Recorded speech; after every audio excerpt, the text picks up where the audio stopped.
Hey, Katie. How are you? How are you? Long time. I try to catch up on the comments, but I don't really be on like that. It just I really only go to like YouTube Studio when I'm about to stream or when I finish streaming. So I gotta get better with that. But I hope all is well. What's today?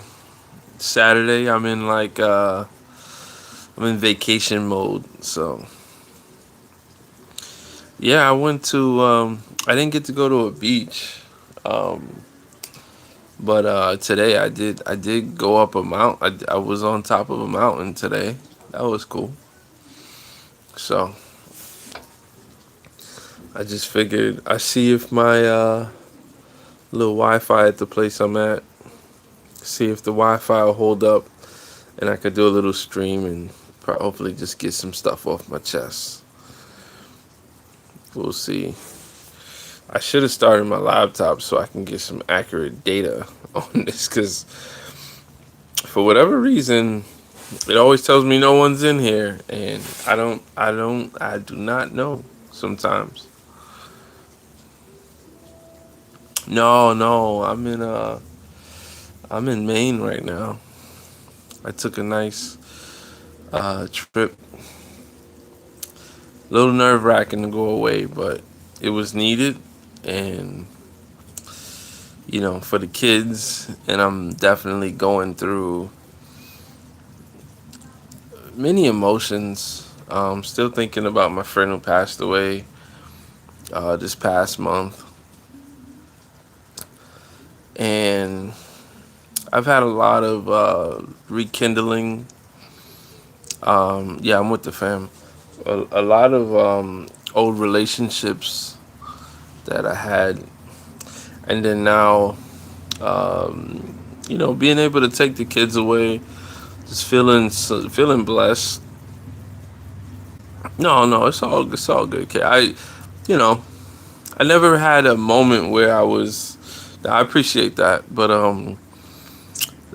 ironically, the friend who passed away, we are so connected to loads of people. Like it was at least 20 people that I made contact with that I don't usually talk to, and some I haven't spoken to in 20 years.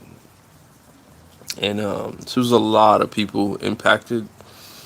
But yeah, we all got through. I had a friend come down, one of my best friends, come down from Buffalo, and we watched the funeral service online together. And so that was um, when was that? That was last Saturday, so 7 days ago. And today, I mean, it was nice getting to take the kids up on a mountain. I forgot what the stats are, but one of the highest points, definitely on the East Coast. That was really, really fun. Feeling privileged, feeling blessed, but also realizing and being aware and mindful of. I appreciate that, Katie. Of being mindful that the the experiences and memories that I'm in the middle of creating with the children, it's like some of the golden memories that I have in my life. So it's like I'm kind of like writing and reading at the same time. So it's kind of an interesting feeling. Like the place that we're staying at, nice pool, well, decent pool, indoors, and we kind of had it to ourselves because it's out of season. And you see the kids, and they're learning how to swim, and they're listening to their parents. In fact, I was, a lot of my kids aren't. I don't do the whole this kid is an angel and all that. Thanks for liking the stream. Anyone else who cares to like the stream, go ahead. I don't think the video quality is going to improve, but hopefully my audio is coming through pretty clear. I'm just talking, just trying to hold the topic right now of how I'm feeling, which is good. It's not a bad feeling. It's just kind of working through. I might get some company in a second though. I feel like I'm about to get some company. I'm streaming. You want to come out? Yeah. Okay. I'm gonna put on shoes. Okay, you go put on shoes. But yeah, I had a moment. My daughter. So one thing I was thinking about earlier is that my. Thank you, Katie. Appreciate that. So my daughter, she's the oldest, and she's getting to that age. And then my son's behind her. Like everyone wants to close the door, the actual door. I don't care about this. Yeah, close the door. Yeah, you can come. Walk around that way, sir. Close the door. Walk around that way because you're not going to be able to get in the chair.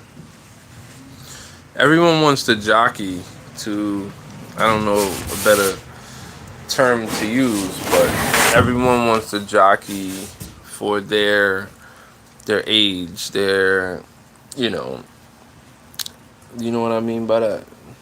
Like, I just came here. the age that you are, it's the most, it's of the most importance to you at this moment. And I'm asking you to share that time with someone else who's also saying that their age is the most important. So your age, your brother's age is important to him, and your sister's age is important to her. So I get to watch and contribute and add to that scenario. And it doesn't drive me crazy, but it does make me like reflect on my life. I did not get what you said. Well, that's okay. That's okay. I was actually on stream. Katie's here. Say hi to Katie. Hi. I was talking about having we went up a mountain today. It was fun. It was really fun. Really fun. Some people started to say that they were afraid, and then Some. they started to dart through trails. Wait, what? At first, you were saying you were afraid, and then you started darting through trails. Well, that's only when mommy got afraid. Oh, okay. You can't be afraid. You can't be afraid at the same time that mommy's afraid. I get it. But yeah, I just think it's a cool. I'll just say cool. I don't really know how to describe it. I'm still going through the emotions. I know for those of you who have children, and obviously Katie, you've gone through a reflection, like a different phase because your children are a little older. But did we see any animals? No. I mean, I saw On a the right sheep. here. Yeah, I saw a sheep. But Yeah, not we're not on the really doing mountain. much of an animal thing. I'm kind of scouting the um Well, just surveying lots the of land. seagulls. Where Lots of we ate seagulls and peaceful. Um, birds. yeah, the pigeons are peaceful. I was like 3 feet away from a pigeon. Yeah, a little older, just a little older. Katie, you have to understand. It's very hard to project, and I don't want to rush the time, right? Like I've heard from other people, like you're gonna be sad one day. They're not gonna be as small as they once were. I don't know. I'm pretty mindful of just living, taking it a day at a time, and close the door. You could come in, just close the door. I'm pretty mindful of taking things a day at a time and trying to live through how just watching them grow.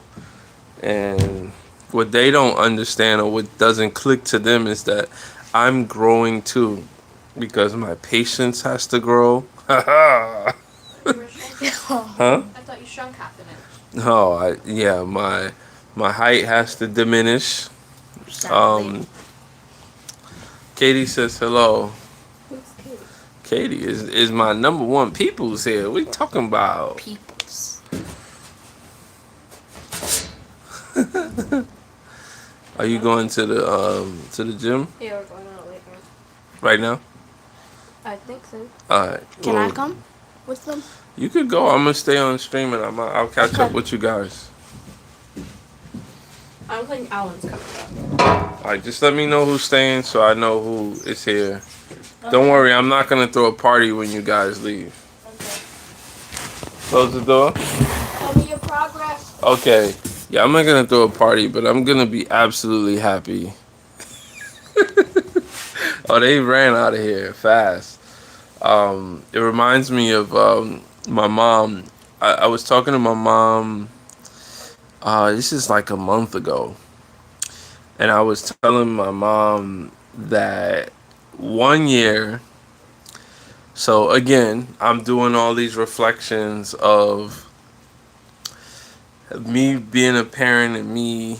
It's easy because when I have boys, I'm really looking through me. Like I'm seeing me, and I'm watching. Like one of my kids is clumsy, and I see me, like, and I'm trying to coach him through because he's clumsy. I was clumsy. My brothers was clumsy, and I'm saying you got the clumsy gene, and I'm trying to help him to expedite the lack of clumsiness, right? So, my I was telling my mom that when I was sent away to sleepaway camp from ages 7 to 13. Whole lot of fun. Uh, some of the best fun I've ever had. It definitely was, now in hindsight, it definitely was considered what we would consider a fresh air camp. That's when you're taking city kids and they need something to do, and there's some program for them, and it's not going to be expensive. It's going to make sure that those kids could get an experience and get in some fresh air. So I didn't see it as that, then, but I do understand it now because my wife told me. But I remember boarding a bus, and this is a 21-day trip away from my family. All of us are going. So. Okay. So all of them are going. So a 21-day trip away from my family at 7 years old, which sounds crazy, scary. I don't talk about my kid's age, but that's my youngest kids. That's my youngest. That's around the age of my youngest. What he doesn't know, there's no way he would be ready to go on a trip without one of his parents. I'm not saying he can go with. I mean, maybe my sister, and it's just from my perspective. Like the way that we raise our children these days, they're so dependent. They, there's a lot of lack there. There's the a lot of knowledge and smarts and being bright. I get all of that, but as far as the independence, that ain't really there, right? So I remember, this is the long-winded version to get to what I'm gonna say, which has to do with this party that I'm about to throw when they leave. Um, I remember my mom. I remember boarding the bus, and it's tense. It's a bunch of people, putting their kids on a bus, and maybe a lot of them are nervous, maybe not. I guess when you have more children, which more people seem to have more children back then, what's one little kid going out there? You got others. And I remember looking back when the bus pulled off. Now I'm supposed to be scared, maybe crying. I was I was very bold. I feel like my first trip I was with my cousin though. I feel like that helped. I feel like my cousin Javelle was with me and that definitely helped cuz we was together and whoever's going to be there we going to fight them. That's how me and my cousin roll. Um if you're watching, say hi. Would love to get to. Oh, you talking about my mom? So I remember taking a look back as the bus pulls off, and it was like watching. When people graduate college and they throw, you know, everything goes up in the air and everyone's celebrating. That is what I experienced, and it didn't dawn on me till I was an adult. I remember seeing it, and it was an annual event. And now that I'm a parent, it's coming back. Uh, no, anyone watching it live. um, Message the goat. What's up? Yeah, no, that's okay, Katie. I see five. It says five on this side, but again, I don't have my laptop, so I can't verify that number. I do want to figure out how to turn on the light out here. Hey you, yeah you with the orange shirt. Can you I'm on live. You can say hi if you want, but I want to figure out how to turn that light on. All that. Usually there's a switch on the inside. If you could help me on the inside, not the inside of the outside. Oh my god. Oh, I think I know. You think you know? Not the It's ins. open over there. No, the inside. Oh, It's Dad. no, don't no. That's not the switch for that. That's a circuit breaker. Go inside. I'm asking you. I'm giving you the big task here. Just start turning switches, and we'll see if the light turns on. And It's telling me to go and switch. you got the job. He doesn't look. Thank you. It was the one next to the thing. And that's how you succeed in life. What's that? What is this? You talk to me. Your key. Yes, right there. Thank you. Yes. I know where my keys are. He definitely got it because the light came on, the quality improved. I could see it on my end too. So I guess that was just light, and I thought it was internet at one point. So yeah, so as my kids are leaving right now, and I can see where they're going. They're like in the eyes view. There's like some common sense of, are you his wife or daughter? No, Katie's not my wife or daughter. That's my people's. That's my people's. Um, I just like I said, when I reflect as a parent, I understand now that relief of watching your kids leave.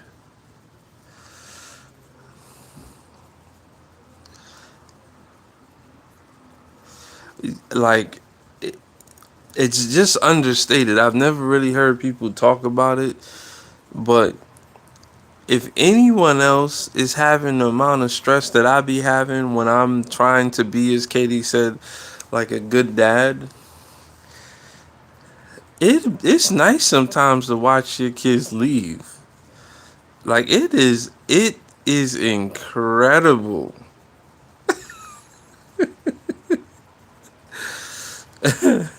It's incredible. And right now they're about to leave and I'm feeling the joy. I just wish I had a drink out here. I'm feeling the joy. I mean, you know.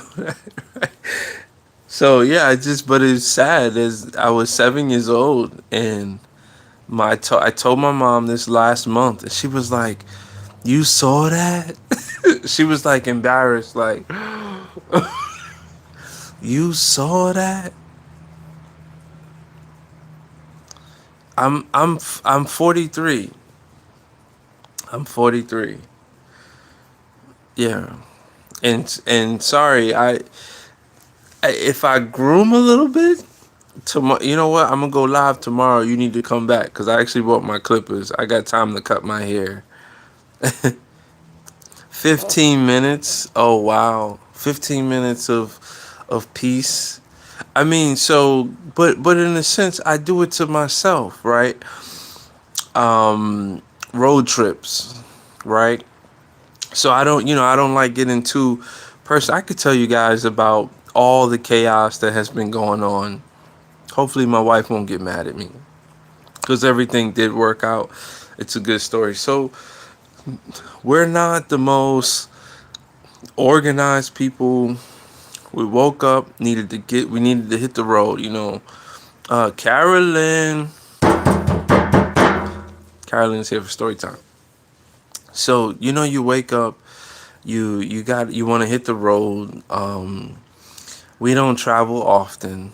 We still partly make excuses, partly aren't that organized. So we don't have a lot of travel experience. We weren't raised like that. Um, and that's one of the things we were telling our children is that our parent, mainly our mom, didn't drive. So we didn't go. We didn't have the luxury to just, oh, we're just going to rent a car and go here and go there. Nope. Everything that we did and we thought about and my wife just gave me a look. And the look was the exact opposite of what I'm saying. Her look says, "You leaving me with all these kids to go to that center right there? It's okay. Nice meeting you, and please come back." So we left. We finally got out the house around 10 o'clock for a was what was to be a 7 hour trip. That would be making good timing, right? So 2 hours into the trip, I was kind of hands off. Aside from being the classic, you watch movies and whatever for whatever reason, my relationship, my household always goes slides back into somewhat of the traditional household. Like we can pretty much just make a common movie about how we operate. I'll give you an example as why. My wife was struggling to get the stuff packed in the car. It was a rent a car. It's not our trunk. She did a lot of the packing of a lot of different situations. And when I came outside and I was trying to make up something for work, I had to finish writing some documentation to hand off. And for me, without writing that stuff and handing it off properly, my mental would have been trapped into thinking that my team wasn't going to be able to be successful. And I didn't want to have that divide. So if they fail, it ain't on me, right?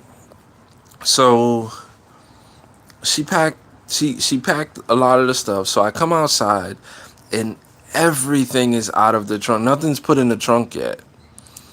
And I'm looking and I'm like, so you gonna get the stuff in there? And I see her doing like math equations, like if I do this and then I add that to that and then I carry the one. And eventually I just said I got to take this over. That we're not gonna get out of here if I don't. We already are behind. We're not gonna get to enjoy any of the first day. We're just gonna travel. It's just gonna be a traveling day. So I take over, and that wasn't an issue. She had the car started and she got in the driver's seat. I didn't know what she was doing because she don't usually drive. The trip, there's some things that seem to mean more for whatever reason. I don't know if it's the age of our children. I don't know if there's just some maturity and growth for what our family is taking on, but there's some peaceful feeling about this trip. So she wanted to drive. So I packed everything. I got it in there. Didn't take long. I didn't have as much math equations and move this bag. And I had to move some stuff around. And some bread got crushed. The bread got crushed. And she when we got here, she was like, "Did you know there was bread?" And come on, everywhere we go, got a Walmart or someplace you gonna get some bread from. So I knew the bread was gonna get crushed, but that was the only way to get it in. So we get on the road, 2 hours in, and my son is for about 40 minutes. So at about the hour and 20 mark, it kind of started. And, right, feed it to the birds. Hey, no running. I see you. What's up, guys? Hi. CJ, you got cash? No. I don't know if that machine takes a card, but there's an arcade in there too. Okay, well, tomorrow if it doesn't. So, we're like an hour and 20 minutes into the trip. And my son starts complaining that his stomach, he said he has to burp. So here's where the problem starts, right? My youngest is my youngest, and he's gonna have the most problems articulating everything about his body, and he's also the baby. So when he says something, the hell noise was that? When he says something, there's gonna be some, cater to you energy.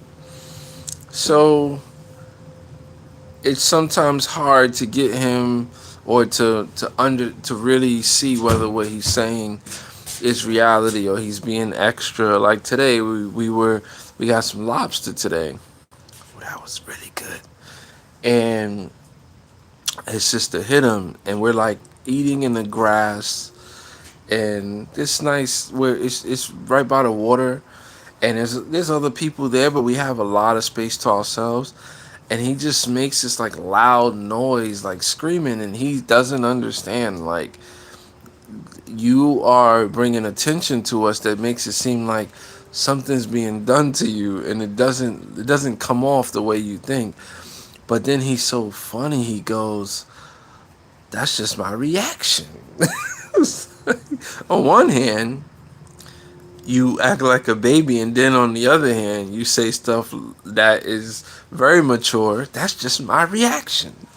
So he's in the car, and it's an hour and 20 into the trip, and we're having fun. We're getting on the road. We're not singing songs. We're trying to make sure everyone is comfortable, and that means at one point we had to turn off the music. At one point we had to turn on the music. We just had to get into a groove and make them realize that the trip is really gonna be 7 hours minimum. He goes, he has to burp. So I say, listen, if you have to burp, just burp. We'll open the window real quick, let the air out, we'll be fine. He says, this one is a little hard. I don't know what to do. I said, look, if you got to burp. So now everyone else is kind of partly laughing at him because he already assumes to be the baby. And he's saying he has to burp, which doesn't seem like a hard activity ever, right? And so he goes on for like 35 minutes. I'm gonna give you down to the minute of my happenings. About 35 minutes in, he goes and he says to my wife, she's driving. He goes, "Hey, you have a vomit bag?" He's not that old. He goes, "Hey, you have a vomit bag?" She says, "For what?" He goes, "Now, I was just asking." And so, this is not really parenting. Somebody says that, you have to ask him, "Well, do you have to vomit?" He says, "No, got to burp." So I start, now I'm trolling. Now I'm like, okay, well, you got the mega burp, you got a super burp, you got to do. And he, in particular, says, can we stop at a park? I don't know why. If we could stop at a park, because it'd be easy for me to burp. And where he's whining, and it's like every, I'll give you an example of it. I couldn't do it well, but say like 20 seconds to go by, then he'll go, I got a burp. And then you'll get like 10 seconds off, and then you come again. And I'm like, so in that feeling, you're like, why did I ever do this? Why didn't anyone ever tell me that this is what it was? How long is this gonna last for? When am I gonna get my life back? Thanks, Katie. Thanks for putting that in there. I'm just kind of going for it. So I don't know when. I don't know when I'm gonna get my life back. I don't know. You know. So we're at the we're 5 minutes away. So we're an hour and 55 minutes in, and me and my I turn around and look at him, and his face does not look good. So it went from, I don't know if you would say the word glossy, because I'm in the car. I had to turn around. I turn around on my left side, which to you, since this is flip, it would look more like on my right side. And I look back, and he's in a seat directly behind me, and he does not look good. So I said, okay, we're gonna find the next service stop. Thank you, Carolyn. We're gonna find the next service stop. So we go and we find the next service stop, and it had everything you needed. It's a standard American service stop. And I get out the car first. I still kind of hold his hand when we walk, definitely in parking lots and streets, because we didn't grow up. He didn't grow up in a place where he's not walking streets and crossing streets like that. So I'm pretty get your life back. I know, but I'm gonna get my life back. We gonna work this out.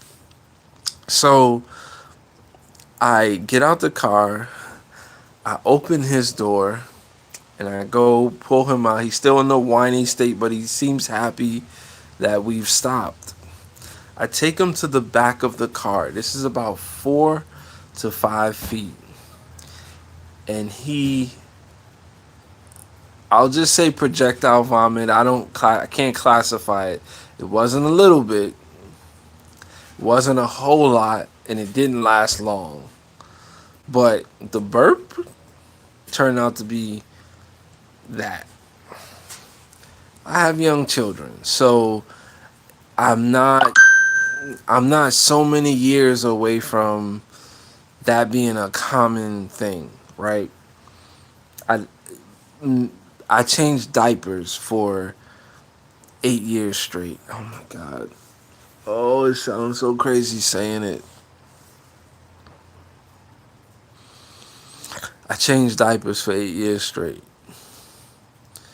My mom told me my dad changed my diaper once.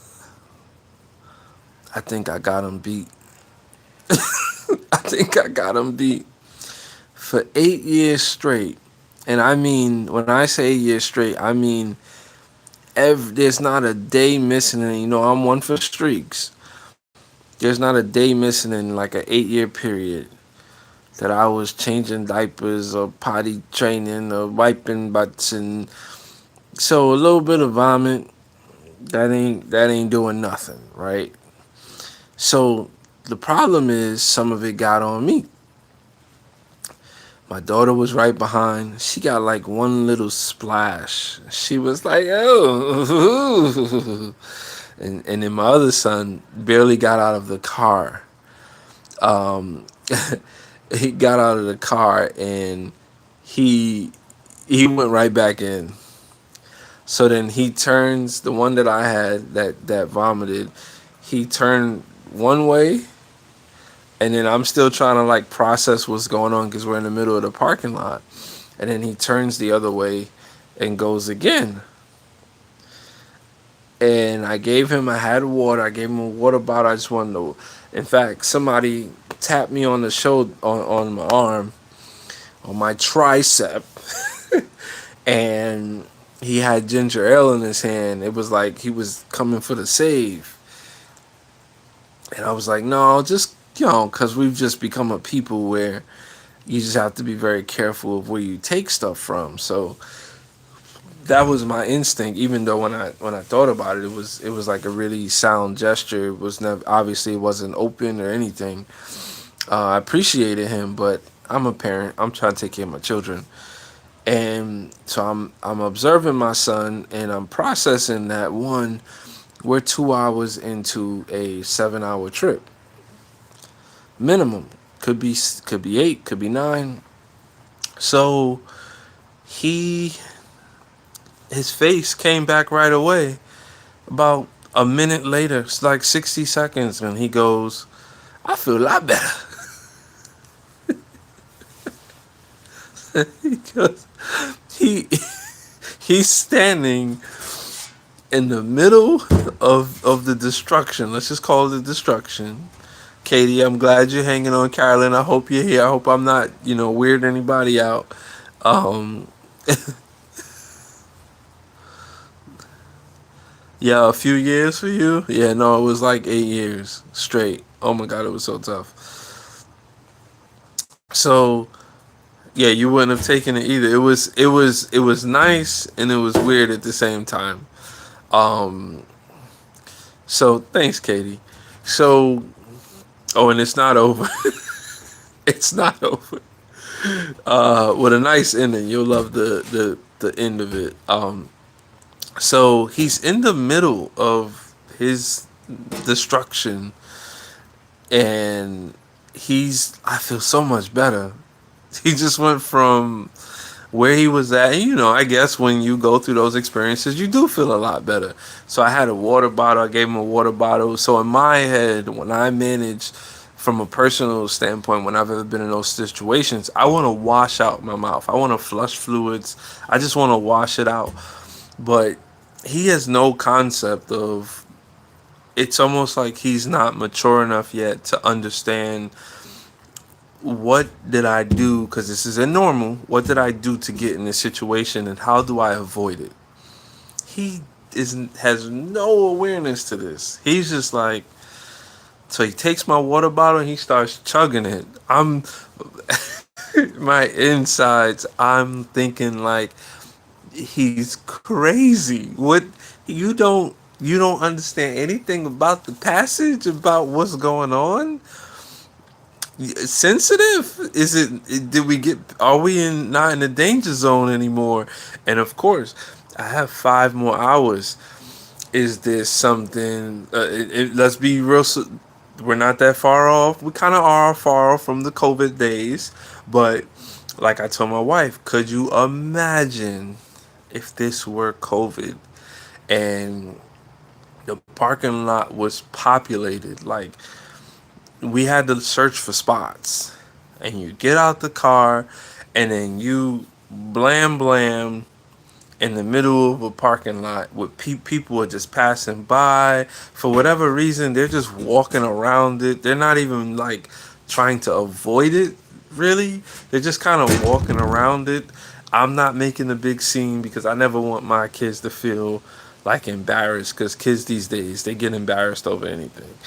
um I'm a people person. I'm social. I like to survey and understand my environment. So they don't understand that, and they tend to take it as, "Daddy, stop." Like today, there was like a little crab.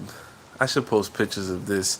There was like a statue kind of crab that people, usually kids or smaller people, could take pictures in. I tried to get in there and take a picture, and at first they were like, "Don't do it, don't do it," and then they end up like taking the pictures of me trying to do it. So yeah, this was like, it was crazy. He just took the water and he chugged it. So then after he chugs the water, I say, "Look, can you just can you just spit the water? Can you just wash it around your mouth and spit the water out?" So he goes, You want me to spit water? Yes. I want you to what? If you did what you just did to the ground, at this point, there's nothing wrong with you using that sink. This is your sink now. You can spit right in this sink right here. This your parking lot. You own your germs is here. Your insides is here. So I give him water. He washes his mouth a little bit. He spits it out. I'm super pumped. I'm like, okay, I feel good. Um, my wife now at this point, all of that I said lasted about 2.5 minutes. She still had not made it out of the car. She did not make it out of the car. She makes it around. I'm already in the middle of cleaning my sneaker because I took. We had paper towels. We were packed pretty nice. So I took the water. It was bottled water. Poured it on a paper towel and just do what I can just to clean off. It wasn't. It was more of like a splash. So not to be gross, but it was more of a splash than it was like being right on my sneaker. And again, I have small children, so when you have to step in, those things are not as hard to do. They're a lot easier to do when it's your child and you can't look nowhere else and you gotta knuckle up to the challenge, right? So they want to go use the bathroom. I'm just like trying to figure out. Okay, here we are. We're 2 hours in, and then we were about to turn off the car, and I asked my wife, okay, because we're gonna all get out to go to this rest stop, go use the bathroom, and I say, did it come with two keys or one? Because usually when we rent cars, our names are both on it, whatever, and it's usually two keys. So I said, yeah, two keys or one. She said, I don't know where the key is at. I said, hold up.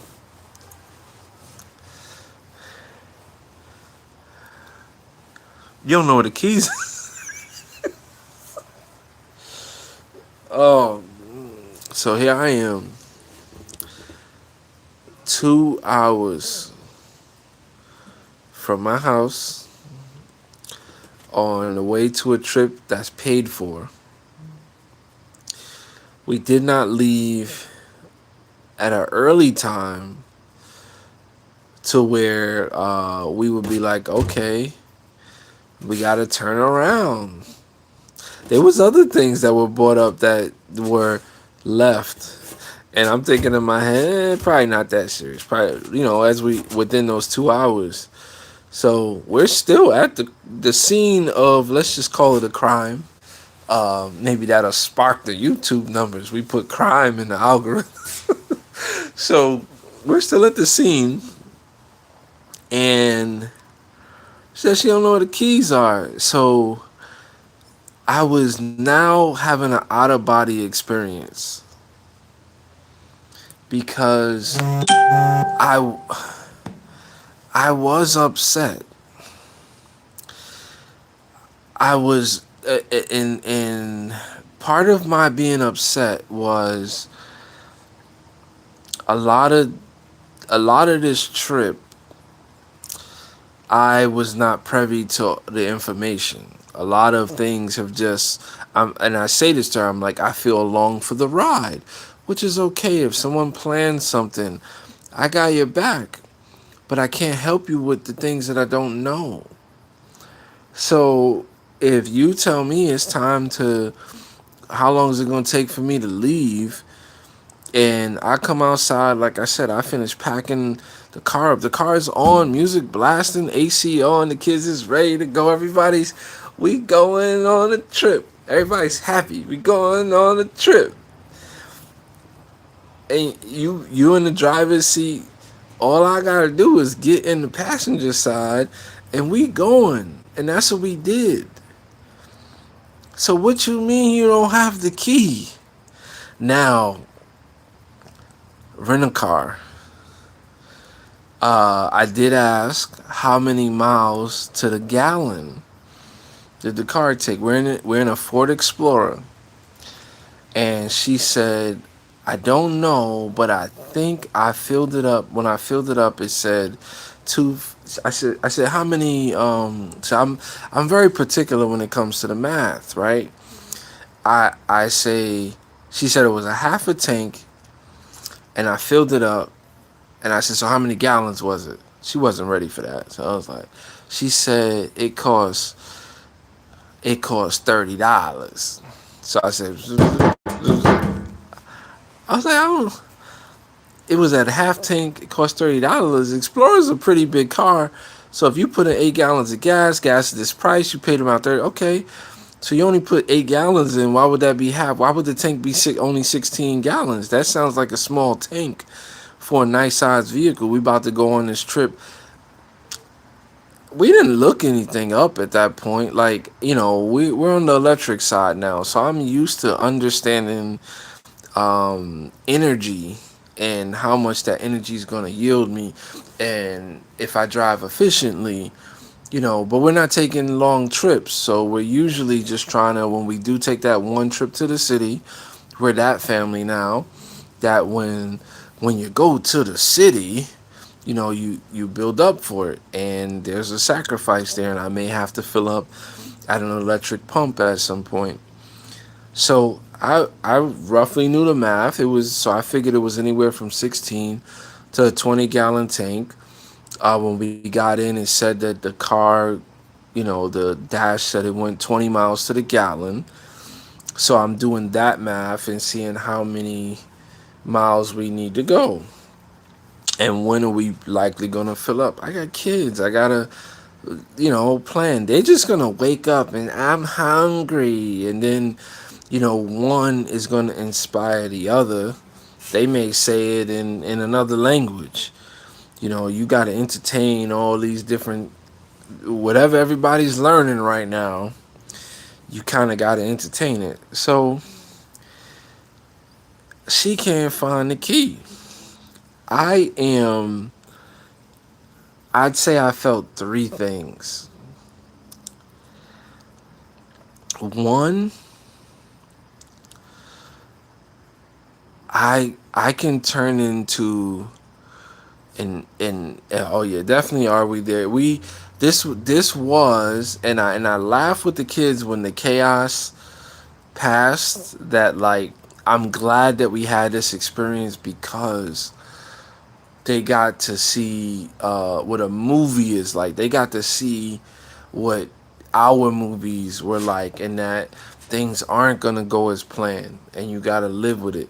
So I never blew up outside of me. Inside of me, I was trying to do the math, because if she's saying that the keys are at the house, we got to go 2 hours back and then 7 hours there. So how could the kids not be stressing me, and everybody's safe and we get there? I'm going to be destroyed. I'm already accepting my fate. I'm going to be destroyed. Probably also going to be driving in the dark because of how late it was.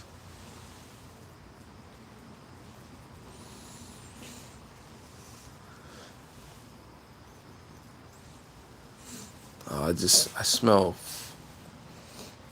cooking. Let me just make sure she didn't leave on the burner real quick. I'll be right back.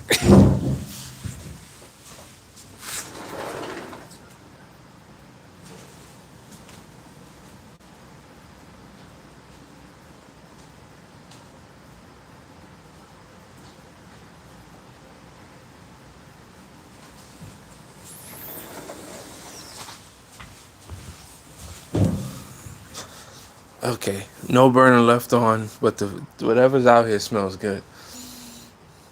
It smells like the food that she was cooking in there, and it finally escaped the house. Um, so I'm thinking to myself, This is the worst case scenario for me, for a husband, for a father. Am I gonna be able to survive this? I know that I'm gonna teleport. I'm thinking, I swear, I'm thinking to myself, okay, I have my one earbud. If I could make sure, hopefully my earbud is charged, can it last 9 hours? Because I'm not speaking to anyone. I'm not, we're not talking about directions. The GPS from the phone is going on. I'm plugging in. We're Android family. It's going to be Android Auto. Plugging in. If I make a wrong turn, I make a wrong turn. That's one part of me. The other part is like, and I don't know the landscape, so where are my kids gonna eat? And then I have to have sympathy, but that is never a good conversation where someone is so hurt because she's gonna be hurt. She was hurt. She was broken. I shouldn't even say hurt. My wife was broken. This trip meant a lot. She was broken because it was all on her. And she didn't communicate any of this. And she doesn't know. I mean, we drove, let's just give it a number. We drove 150 miles without a key.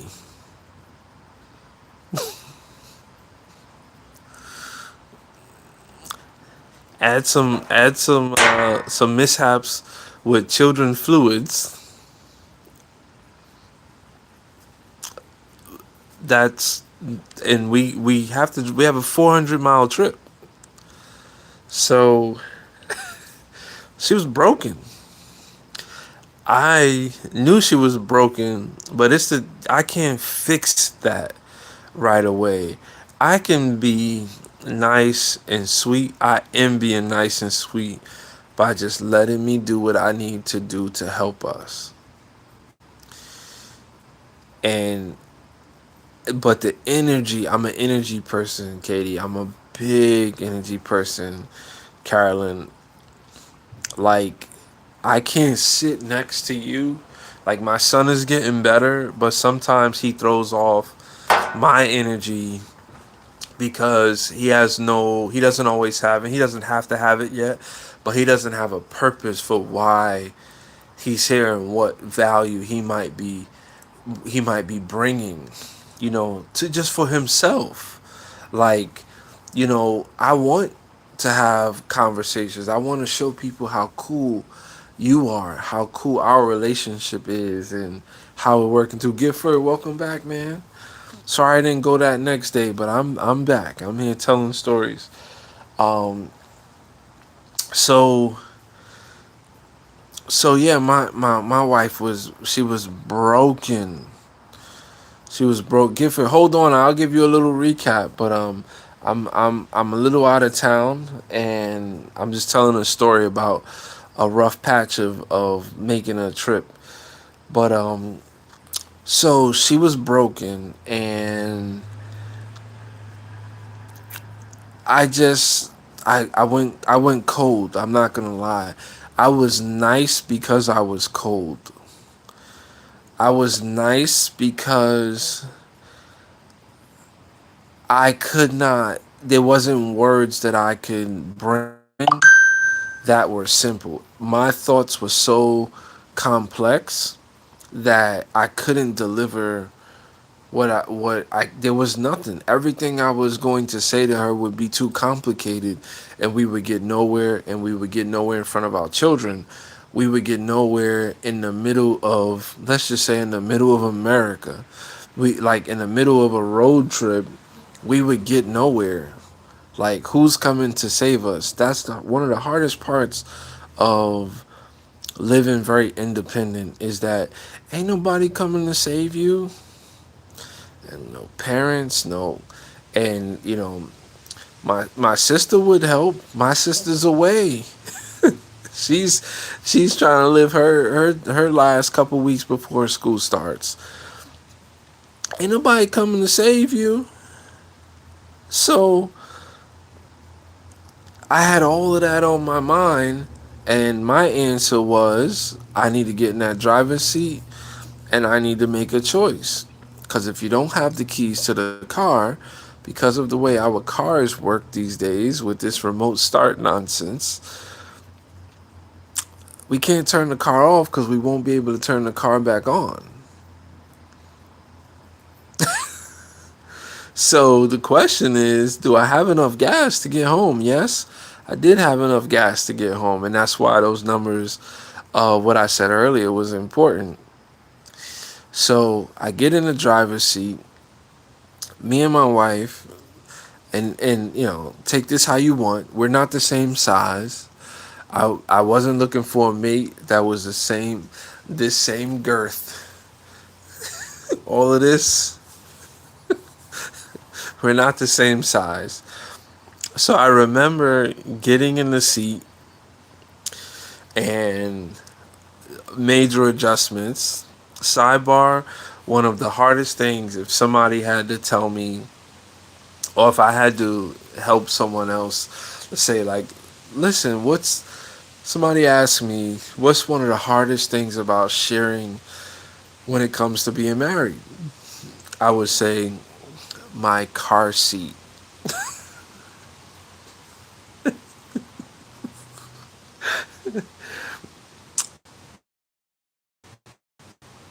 She looks like she's in a spaceship.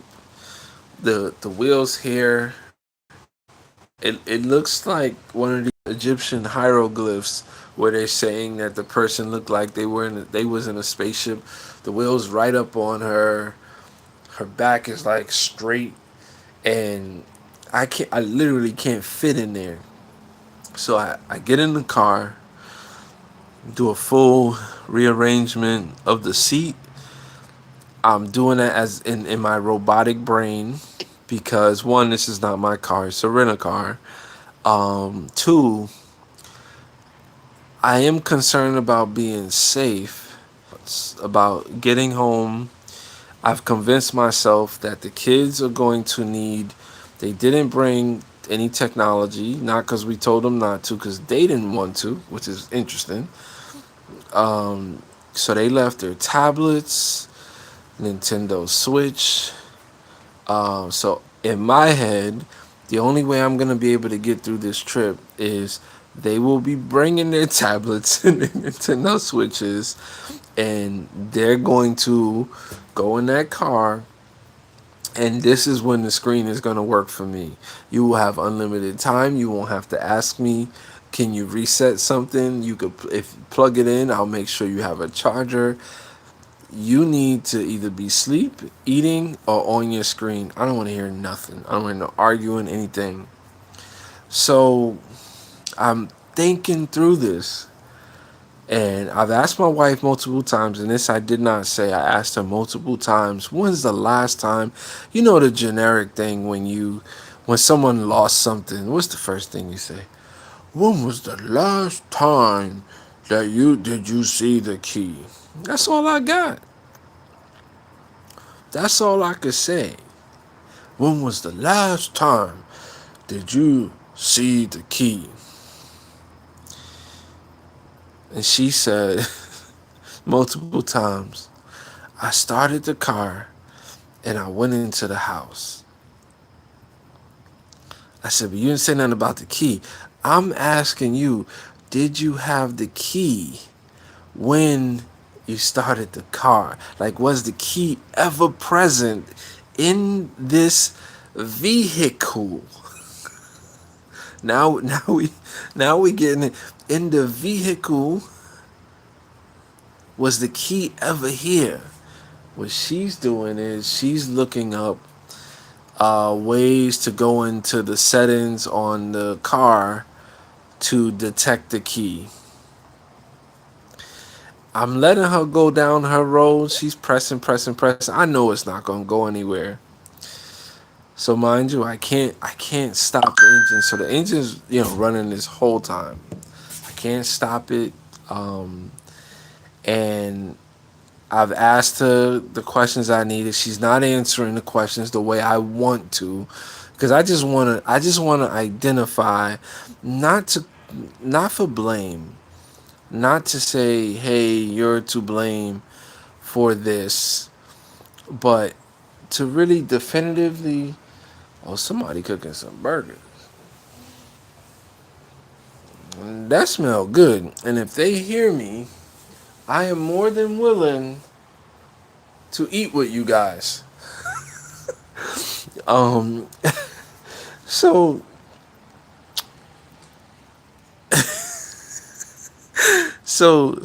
I'm at the point where I'm just like, okay, I can't beat a dead horse. That's what I wanted to name the stream.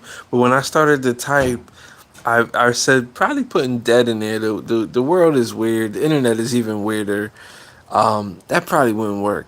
But I want to beat a dead horse, right? How would you say that in internet terms? I didn't want to attack an unalived pony. So I just I did my mirrors. I'm ready to drive, and she looks. Oh, it'll raise my view.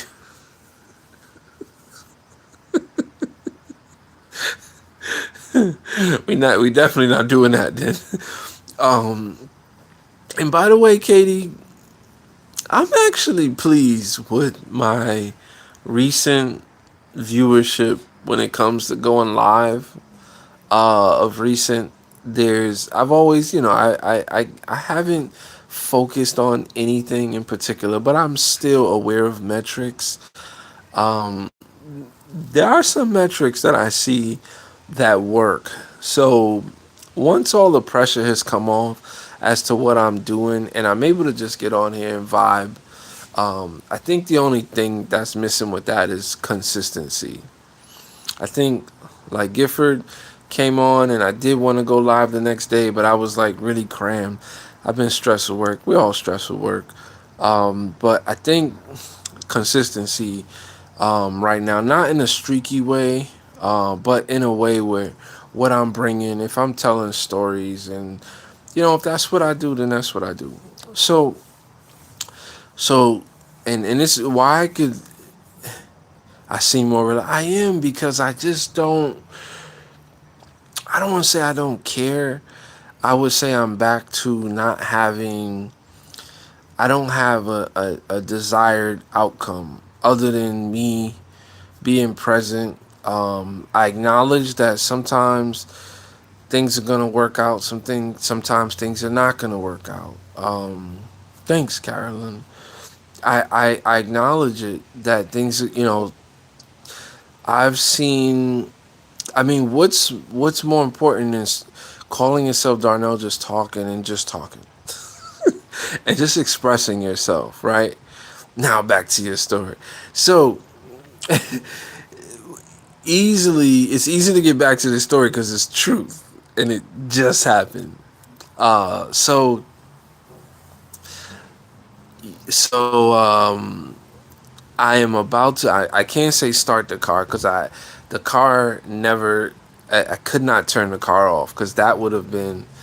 Oh, I asked my wife after. I said, "What would you have done if we turned the car off and we realized that we were stuck 2 hours from our 2 hours from our house? Might as well have been 20 hours from our house. That's how it felt after all the when you put so much energy and weight on something. That's how it felt. It felt like it was we were 20 hours away.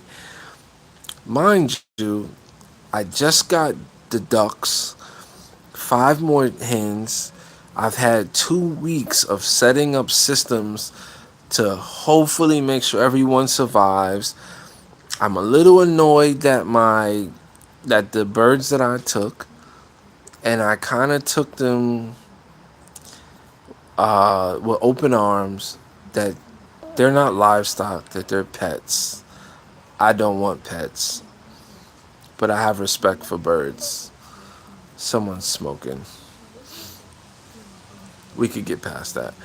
So Um, I wonder if going inside would make it better. I like where I'm at though. Alright, so um my wife, I look over at her or she gets my attention and she says, and this is so true, she goes, Carolyn, we're back to the story. She goes, I wonder if it just slipped through the cracks. And I look at her and I say, because she's obviously looked already. I've looked. We're talking about that main driver's seat, that main area where they sell goofy Timu things to put there. Maybe it's goofy, maybe it works, so that stuff doesn't fall through the crack. And for whatever reason, I'm numb. I'm cold. I'm not mad at her. I'm trying to get back to a peaceful space, but also needing to have a resolve on how are we going to make this work. It's not even a long trip. So if you cut a whole day out of that trip, financially, it's not even worth it, right? So she looks over at me and says, I just wonder if I dropped it in a crack. And for some reason, I stick my hand down, deep down, and it went all the way down under the seat.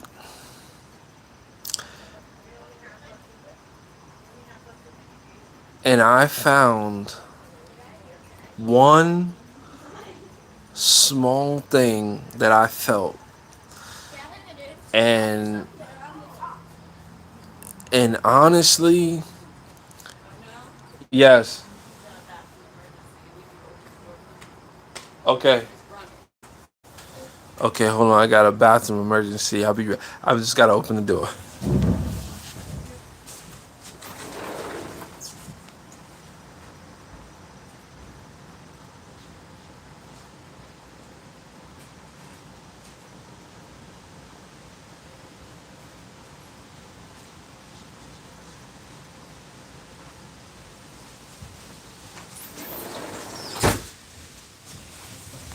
Okay, door's open.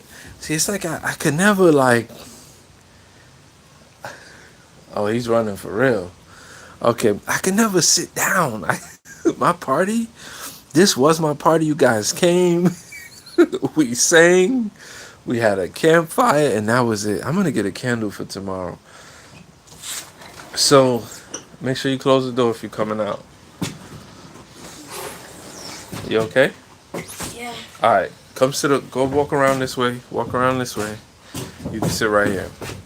So, I put my hand all the way down, and I have this. I don't like describing it. Close the door, please. We don't want insect. You can come in this side. You just gotta close the door. Um,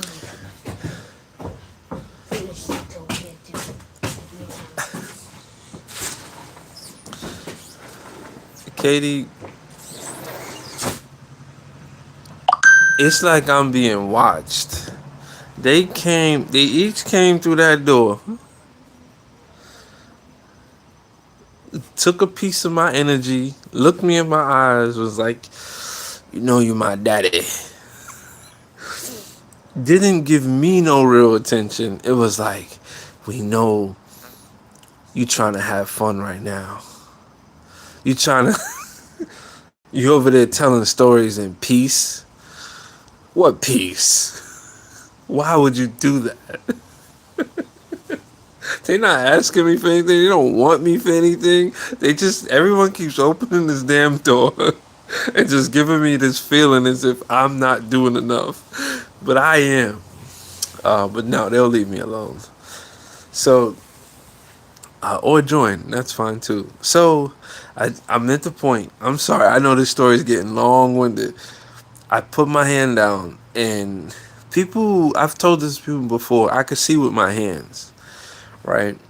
And the reason why is because when I was young, I used to practice stuff like that.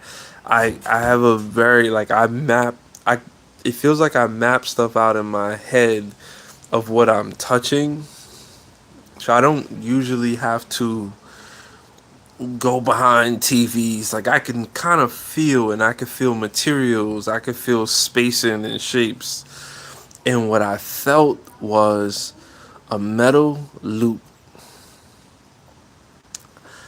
I felt a metal loop, and in my head right away, it felt like metal.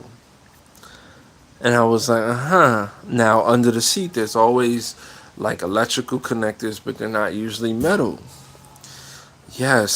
Yes, Katie. It was, I'll show you guys what it was.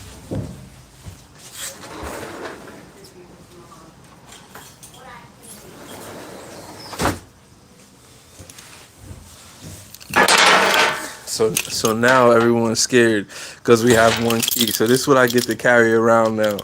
All of this. So this is the car key, and this was the only thing there, and this is what I felt: twisted metal wire. I didn't feel the key. All I felt was this, and I go further, and I start to feel a loop, and I'm like, why in the hell would there be a loop under here? But anybody could drop something. Uh, t- t- Come on now, Carolyn. Come on. I'm I've been told that I'm the holder of keys now. I am no one's allowed to touch any of the key. I'm the only one that can touch the keys to get us where we need to go. So I even have the hotel room. This is the little key we have for the room. It's not a hotel, it's like some little resortish kind of place.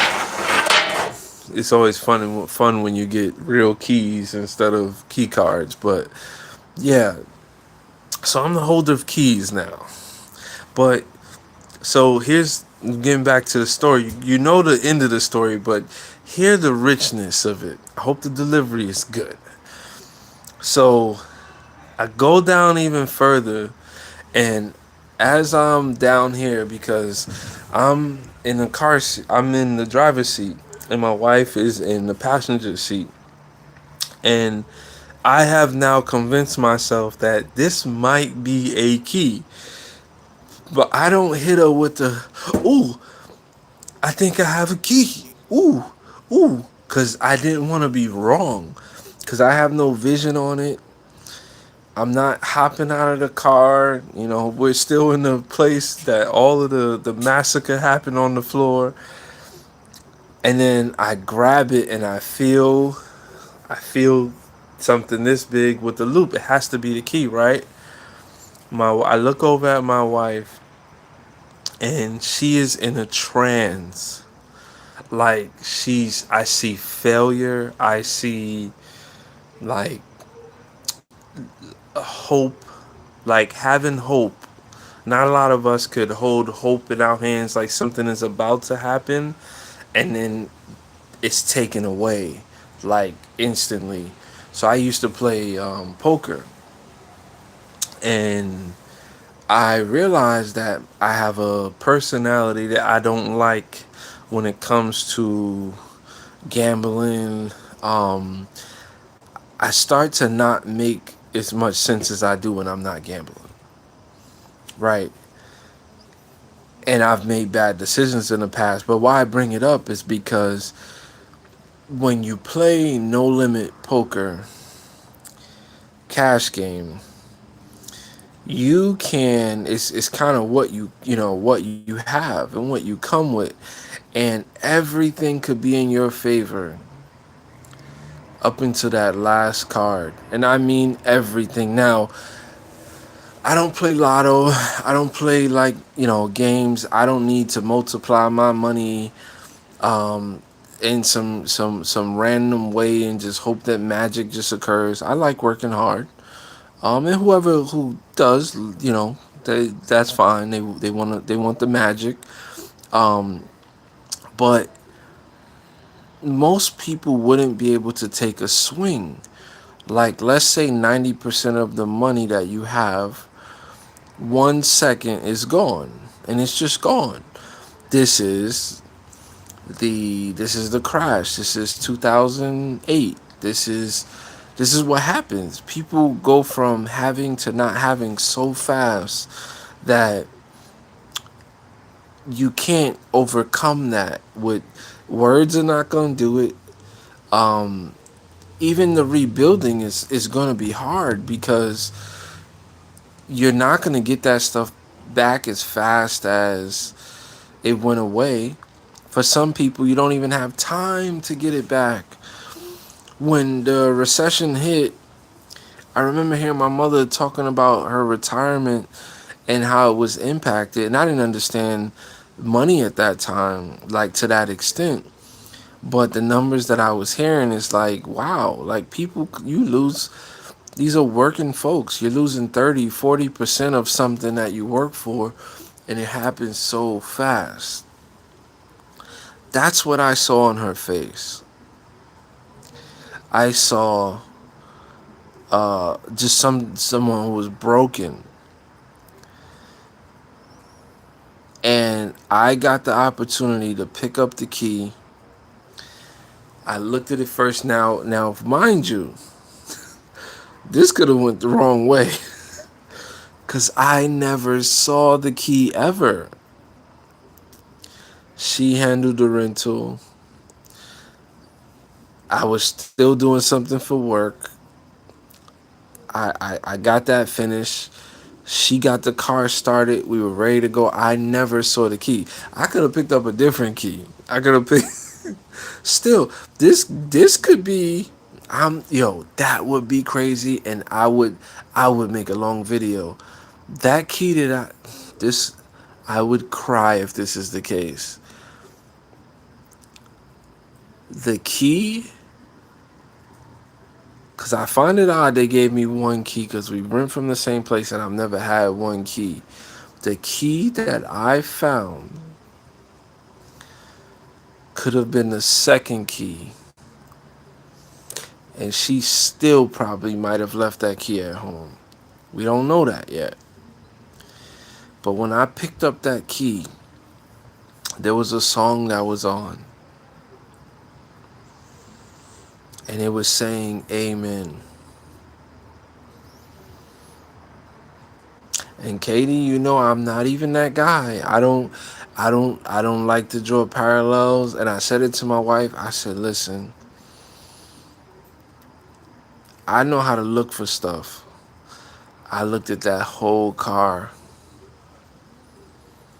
I looked at that whole car. Katie, I'm holding the key in my hand, and my wife looks over at me. Is that the key? And the song is screaming, Amen. We're not listening to church. I gotta find this song. It sounded like a kind of a Sam Smith kind of song. It was definitely a pop music station, and it was saying Amen as I hold up the key and I recognize the key for the first time. I see the key for the first time. She's recognizing the key, and everything that I just thought for the past 15 minutes of chaos all turned around. I said to her, I swear, I said to her, that key was not there. I said, God put that key there. I'm not playing. I couldn't tell you. Listen, I'm, I never had a problem with being a messenger. I'm just telling you that I don't know. And all of the peace. I mean, I remember hearing my kids saying, "So we're not gonna have a vacation then?" And I never thought that, right? I always thought that I was going to be able to make it happen. I was just gonna have to once again sacrifice and put in work, and they were gonna wake up, and when they wake up, they're there. I mean, that's what many of our parents did for us, right? And you know, they struggled to provide Christmas and things that just seem normal, and you could assume that everyone has it going on, but everybody doesn't or didn't have it going on. And for everyone, there's different moments where people hopefully, you know, stood tall for them. It's nothing like going to sleep and you know it's a long road trip going home and you get to go to sleep and wake up in your bed. There ain't nothing like that. That's what happened. What? The TV is doing that airplay thing again. The okay. So give me like 10 minutes. You wanna come out here with me? Yeah, come walk around that way. So yeah, I heard someone say maybe the vacation.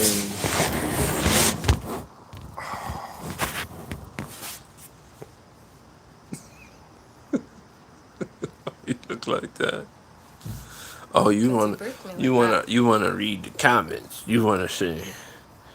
They wanna read the comments. That's what it is. Cause you birthed me like that. Darnell's son. Darnell's son. Oh, look. She like, you better show. Oh, Katie, why you do that? Now she gonna say. Maybe she think you look like Aaron. You do look like Aaron. Thanks a lot. So No, offensive. it's. Where's Darnell's son? Oh. See Carolyn saying, Katie.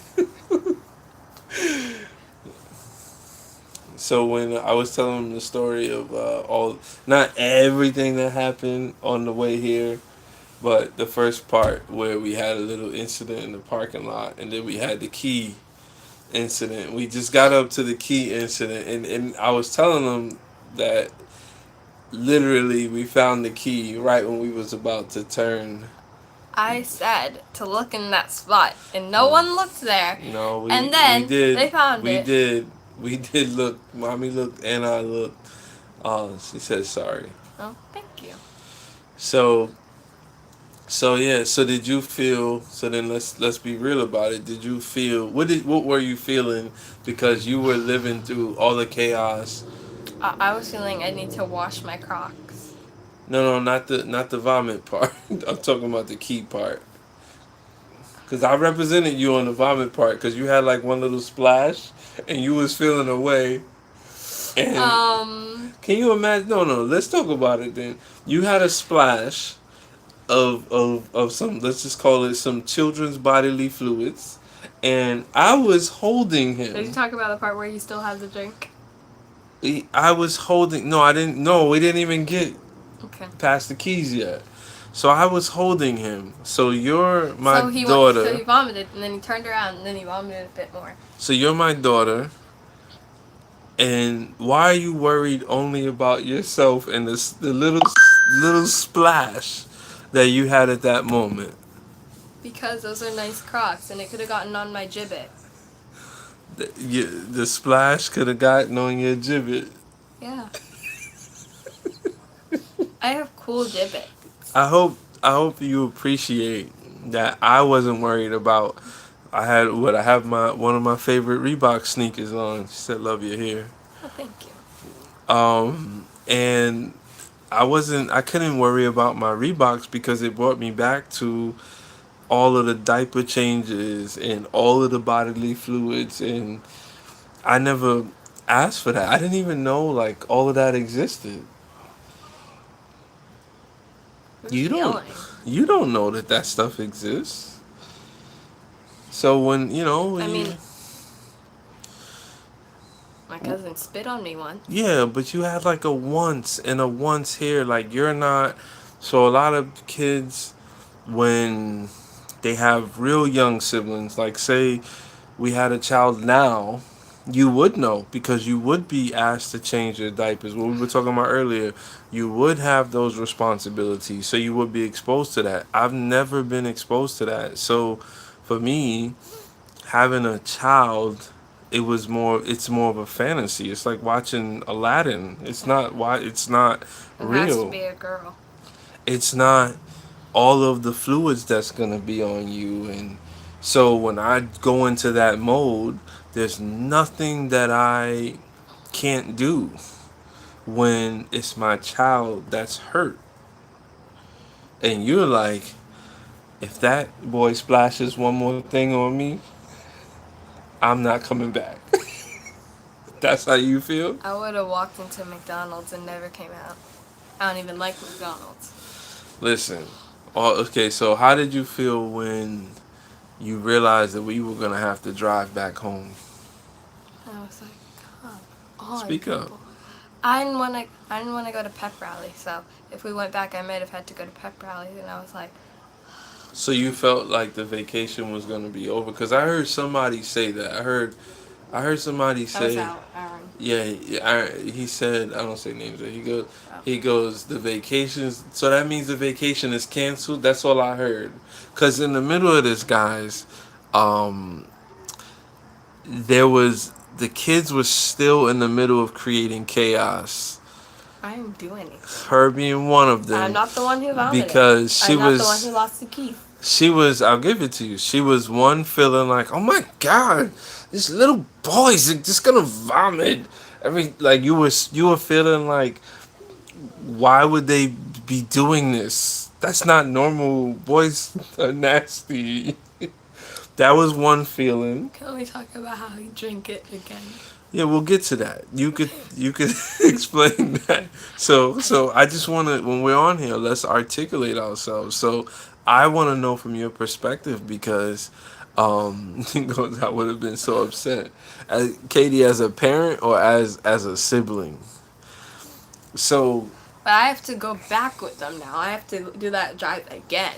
no, but it wasn't the drive. Well, we could break down why the vomit And why happened. did Alan look like? Why did he look like a Ken doll? He had like his glasses and his minion neck pillow and his blanket. And he was like, Yeah, he was prepared for the trip. So, okay, he says Okay. as a sibling. So did you felt like he wasn't drink prepared. so did you feel like it was canceled, the vacation? I feel like it was canceled. I just felt like I'd have to go back home and then I'd have to do it all over again the next day. Okay, so you're mature. See the thing is, this is what's hard for me cuz I love the word maturity in my older age now cuz you think I'm so old. Um Yes. And from your vantage point, it was realistic for you that we were gonna have to go home. So how long was it back home? 2 hours. So it was 2 hours back home. Just so you got, I just want you to hold me accountable because I'm saying numbers. I remember Like them. 6 hours. It would have been 5.5 more hours if everything was right. So 2 hours back home.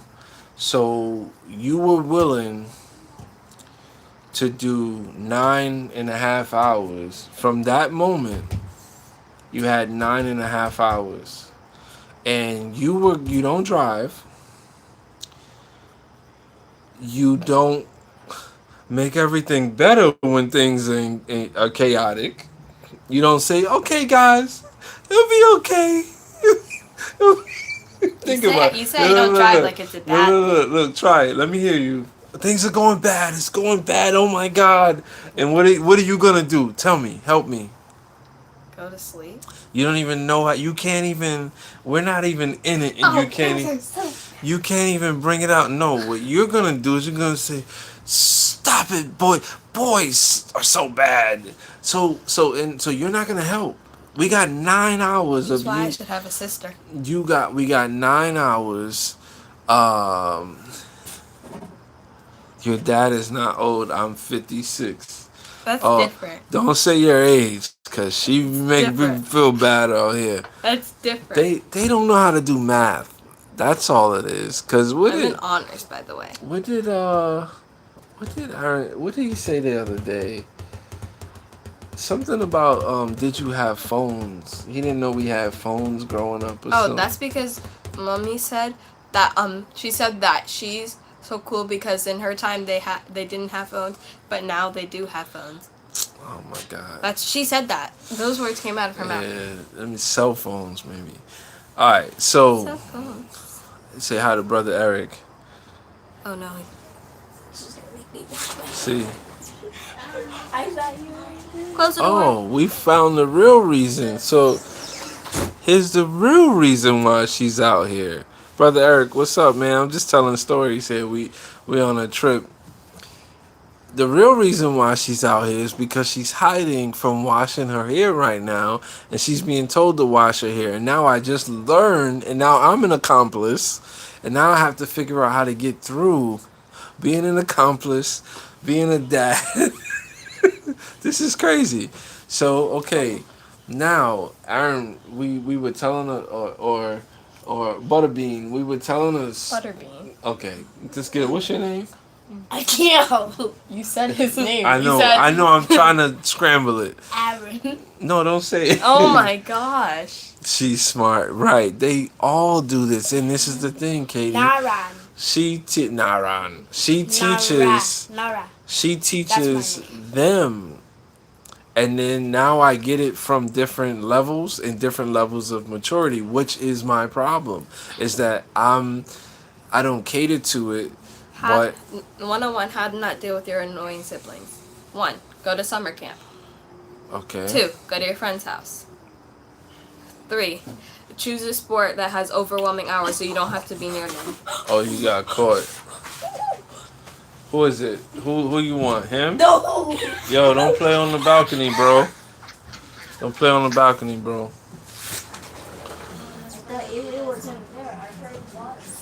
Yo, come on. She cooked dinner for you guys, man. You next. No, Alan. Just talking family. Yeah. So oh, you saying just talking family? You saying Darnell just talking family? So yeah. So brother Eric, just to catch you up, we were about to take a trip. And Gifford, sorry, I said I was gonna do this. We were on the way to take a trip. It's a very important trip for us. We needed to get away. School's about to start. Camp's over. I finally took some time off from work, and we had about a 7 to 8 hour trip. And 2 hours into the trip, about an hour and 20 minutes into the trip, we started getting this annoying sound about every 40 seconds. I have to burp. Yeah, Let me go to the park so I can burp. Gotta burp. That wasn't me, by the way. So we're all dealing with If it. I have to burp, I just burp. We're all dealing with it, and we're trying to use. Would you say I'm graceful in dealing with that? Yeah. Okay. Can you explain how I would deal with that? Can you demonstrate? It's okay, Alan. If you have to burp, just burp. Why do you need to go to the park to burp? Oh, so she brings up the park. This is the true He said story. he wanted to go to the park to burp.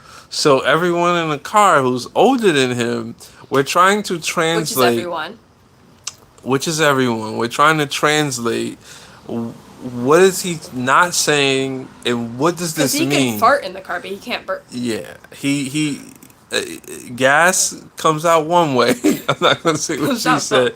Gas will come out one way. He's fine with that usually, but he's saying that. So he's clearly having a problem articulating about the burping, which didn't turn out to be a burp. So that started like an hour and 20 into the trip, and it's starting to get more aggressive. I have to burp. Let me go burp. Take me to the park. I didn't know I would have this. So then I turn around and his face let's just say it looked a little glassy, and I turned around multiple times. His eyes are glassy right now So because he's watching TV. I knew something was off, and it's like, okay, we have to find a service stop. Is that So kid drinking me? we get out the service stop. I take him out the car. I'm about to walk him towards where the bathroom is. We get to the back of the car. Bam. Goes one way. The big times. He says that like we like stepped out of the car. The second he steps out, the second the kid steps out of the car, he The goes like kid. this, Yes. and then he turns around and goes like this. Yeah. What she's not mentioning is that I'm holding his hand the whole time. So I'm a part of the danger zone. And, I'm in the danger zone. What was that bean guy's name? Who? That one. Oh, just why? You don't have to say names. Okay, so the other one was about to come out of the car, and he just looks at him and he's like, "Bye." Yeah. He goes back in the car, and then I went into the car and got into the front seat. Yeah. So you were worried about the splash. So. I got on the Yeah, so we had a little incident. So brother Eric, it's not over.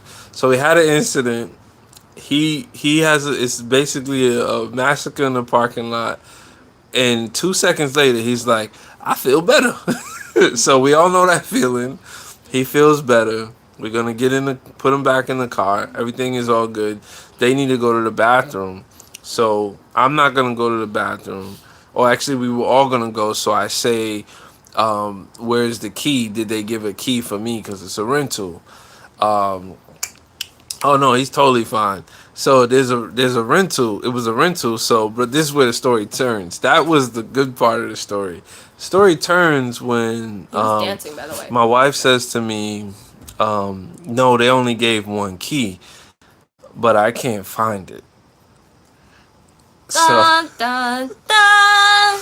So we're 2 hours away from the house, from our house, and at least 5.5 hours away from our destination. And we have a car that we don't know how to manage the miles, that we can't turn off. And a potential sick child at this point, we don't know to the level. He's saying he feels better. He feels better because he's watching TV. So we spent about 5 to 10 minutes searching. I'm going bananas in my head. Bananas.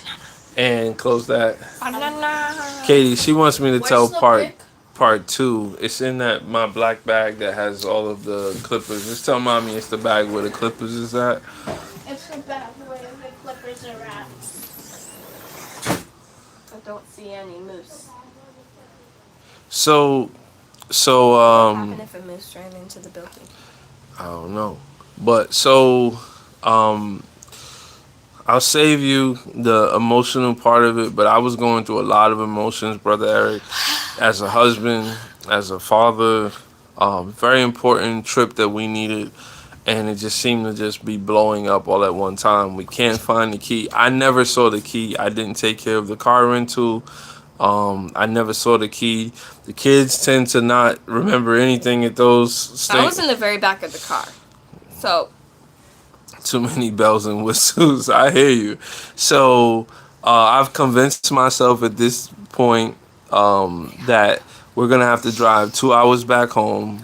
The keys are probably inside the house, and then we're gonna have 7 hours, 7.5 hours can I give back. them the story that Mommy gave? Sure. So, yeah, he was like, so what do you remember from the keys? And she was See. like, I remember turning on the car so the kids could get in. And then I remember going back inside and coming back and forth. And that's it. And then me in the back. I was like, check under the seat. Check next to the seat. I wonder where we found it.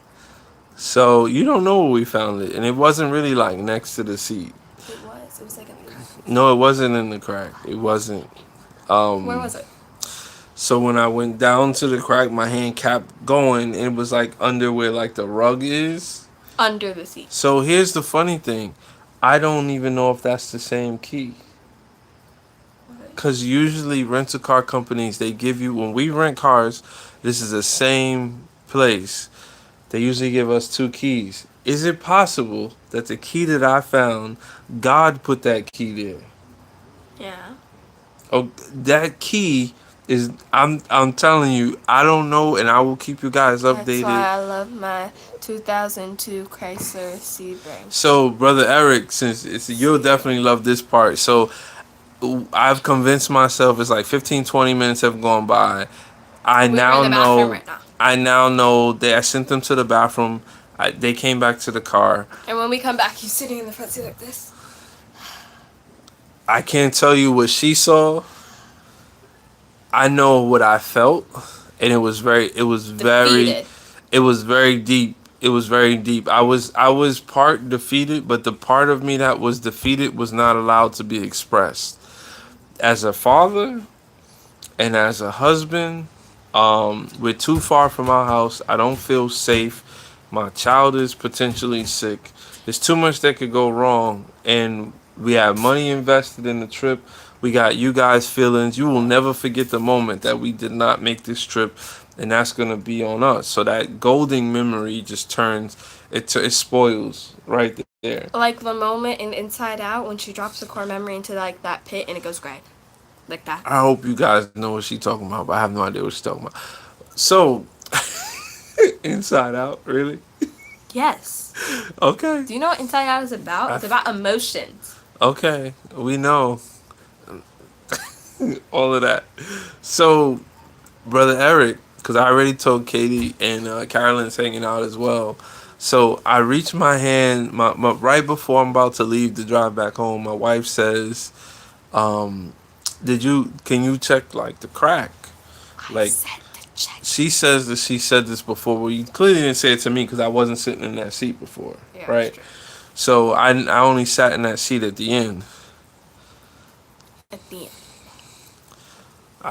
I appreciate and I believe you too. I believe you. So I put my hand deep down, and all I felt. I pulled out the key to show them. All I felt was this wasn't. We're not allowed to detach this now. This is all ring. All I felt was this right The here. ring of glory. All I felt was this metal, and you know what It that wasn't feels on the like. ring of glory at the time. You don't you know what this feels like. So I just felt that on my index finger. I didn't feel the key. So I go down even further, and I didn't say anything because I didn't want to give false hope. I just like I feel something. So I feel what feels like a car key. So I put it in my hand, pick it up. I look over to my wife, 1 hour and 43 minutes. and Well, we have to she check looks it. defeated. And I pick it up, and it's the key, and all that was gray, just everything just opened up right there. And brother Eric, I lie to you not. My wife doesn't come on stream. She will come on and tell you this part. The song that was playing, it was Take saying, Me to Church. it was "Take Me to Church." That That's was the the song. song. How do you say? How does it say "Amen"? How does it? I didn't hear that part, but I heard It was saying, Take me to church. "It take me to church," and it was saying, "Amen." I'm holding the key in my hand, brother. And it's saying amen, and she don't have tears coming out, but there were like invisible tears there was like what you said. You believe the Lord's hand was on you and your family.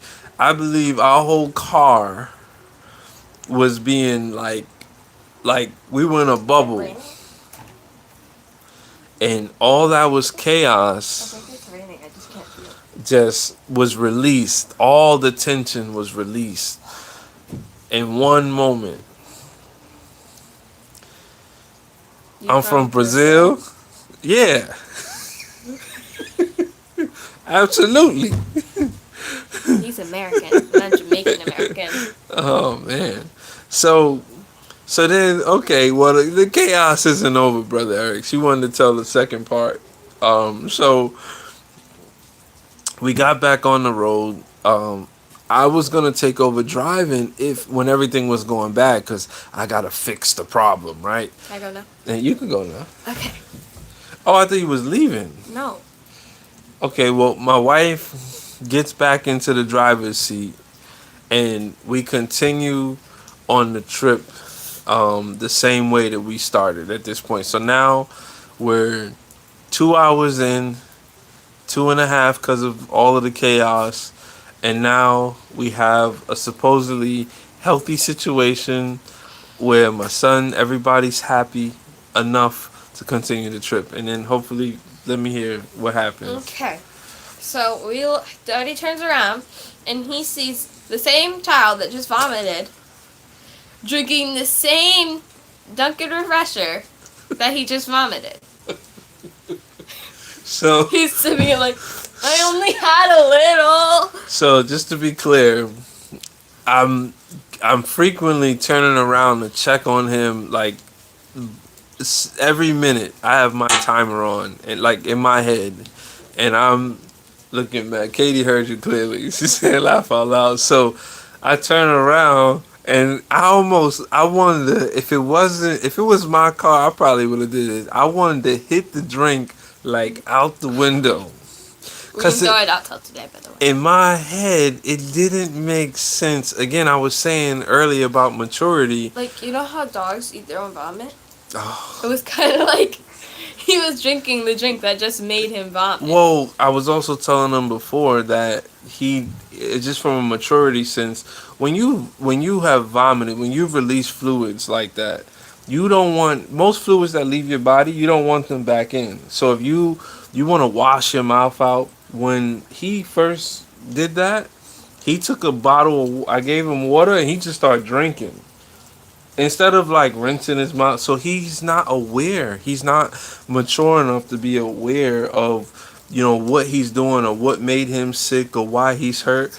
So he just saw that, he saw that Dunkin' refresher That he just vomited. that likely was the cause. He said that it wasn't the Dunkin' Refresher.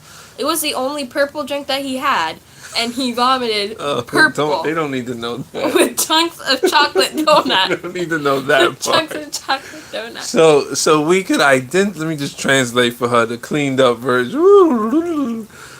We can determine the part of the culprit. There's conclusive evidence that we could trace in the Dunkin' refresher. It if not being at fault, the whole fault, it definitely played a role in it. And for him to be drinking that did not make sense a couple minutes after us getting back on the road. So we get back on the road. And about 20 minutes later, He says, I have to burp again. I have to do a cyber burp. he says He has to do a cyber burp. He said cyber burp. because we were playing, because we were calling it, we were trying to make light of the situation. So we called his event a cyber burp because he kept saying he had to burp. So then he says, I have to cyber burp again. So at this point, we're in a 3-lane highway. No rest stop. And no, we're not near a rest stop. We're in enough traffic. There's trucks on the road. We're in the left side, and he is about to cyber burp, which means in a rental car, he's about to go to town and repeat what just happened. I have a feeling it was the drink. And Katie, just so you know, I love telling stories. You gotta go. Don't take me. She's been say bye. Oh, bye.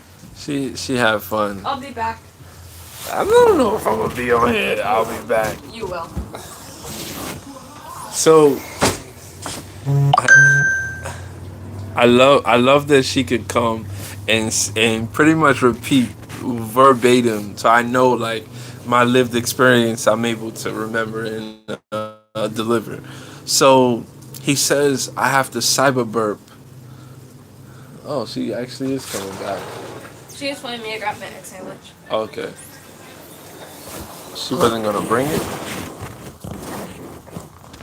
So he says I have to cyber burp, and So we have to empty out the bag filled with the chips. Oh, we. He had to empty out the bag full No, of chips. let me get it off. Let me get it off, because again, when I go through these moments, it's a moment that I never thought that I would have to go through. Who just wakes up and thinks that you're gonna have to figure these things out like on the fly? because the moment that we gave him the words cyber burp, he decided to now use it to connect it to the feeling of what he's going through. So why wouldn't that be the same feeling? So I knew it was game time. So since we thought he was good and it was just connected to this one event, and he wasn't gonna drink the refresher again, that likely caused it. We wouldn't have another issue. We would go. No, she was saying bye to you. Oh. So we thought we were in the clear. 20 to 30 minutes later, we not in the clear. And so I thought real fast we had, I don't know why those sounds are being made, but we had Not a in the little clear. a cooler bag which had nectarines and grapes. That's what he took with me? No, so I thought we have one bag with chips.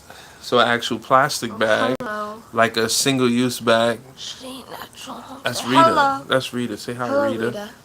So Rita, I don't even know if I could do the express. Sometimes I do the express version and catch everyone up on what's going on. I just go through like a speed round. Oh, gosh. Oh my gosh. Okay, so basically, someone said they had to burp. Then we stopped at a rest stop. Then they vomited. Then they got back in. Wait, huh? Then we went to the bathroom. Lost our keys. Very dramatic. Found our keys. Then, once we got back on the road, said we had to vomit. Then they had to vomit again after drinking the drink that made them vomit. So then they vomited in the bag. Oh wait, we can get to that. Okay. Right. So. What were you just doing? Huh? I was acting out what you were saying. Just keep going. Just keep going. So now we're at the point where I'm gonna figure out how to have the proper bag for someone who's getting sick in the car. She said good job. For someone who's getting sick in the car. So we had a Ziploc bag of fruit, and we had a single-use plastic bag of chips. So I take this. I had about 12 seconds. I take all of these chip bags out and I jam them in the glove compartment. It's not my car. Rental. It's a rental. So the glove compartment fully empty. I took it out and jammed the chips in real fast to use a single-use bag. And then I handed that to him. And then I used the Ziploc bag for whatever he deposited on the fly right while we were driving. He did it right there, and the same behavior happened. 2 seconds later, he said, I feel a lot better. He missed half of the bag, by the way, and it got all over him. A little bit got on him. That's what Aaron. A little bit. That's what the other kid said. I was sitting in the back, so I couldn't see anything. I watched the whole thing. Luckily, So, I was still able to eat after that because I didn't see anything. So I'm doing all of this with seatbelt on, turned around, and using my hands, and we were able to secure the package, and then put the single use bag with the damage in it, and put that inside of a Ziploc bag, close that up real quick. For a second, it looked like you were opening it. And we were good. We did not stop we only stopped one more time to get gas. And we got him a ginger ale. We got him a ginger ale. She's with twin. Twin, where have you been? Twin, where have you been? Something 31 years younger. You don't have to count. Jesus. I'm 31 years younger.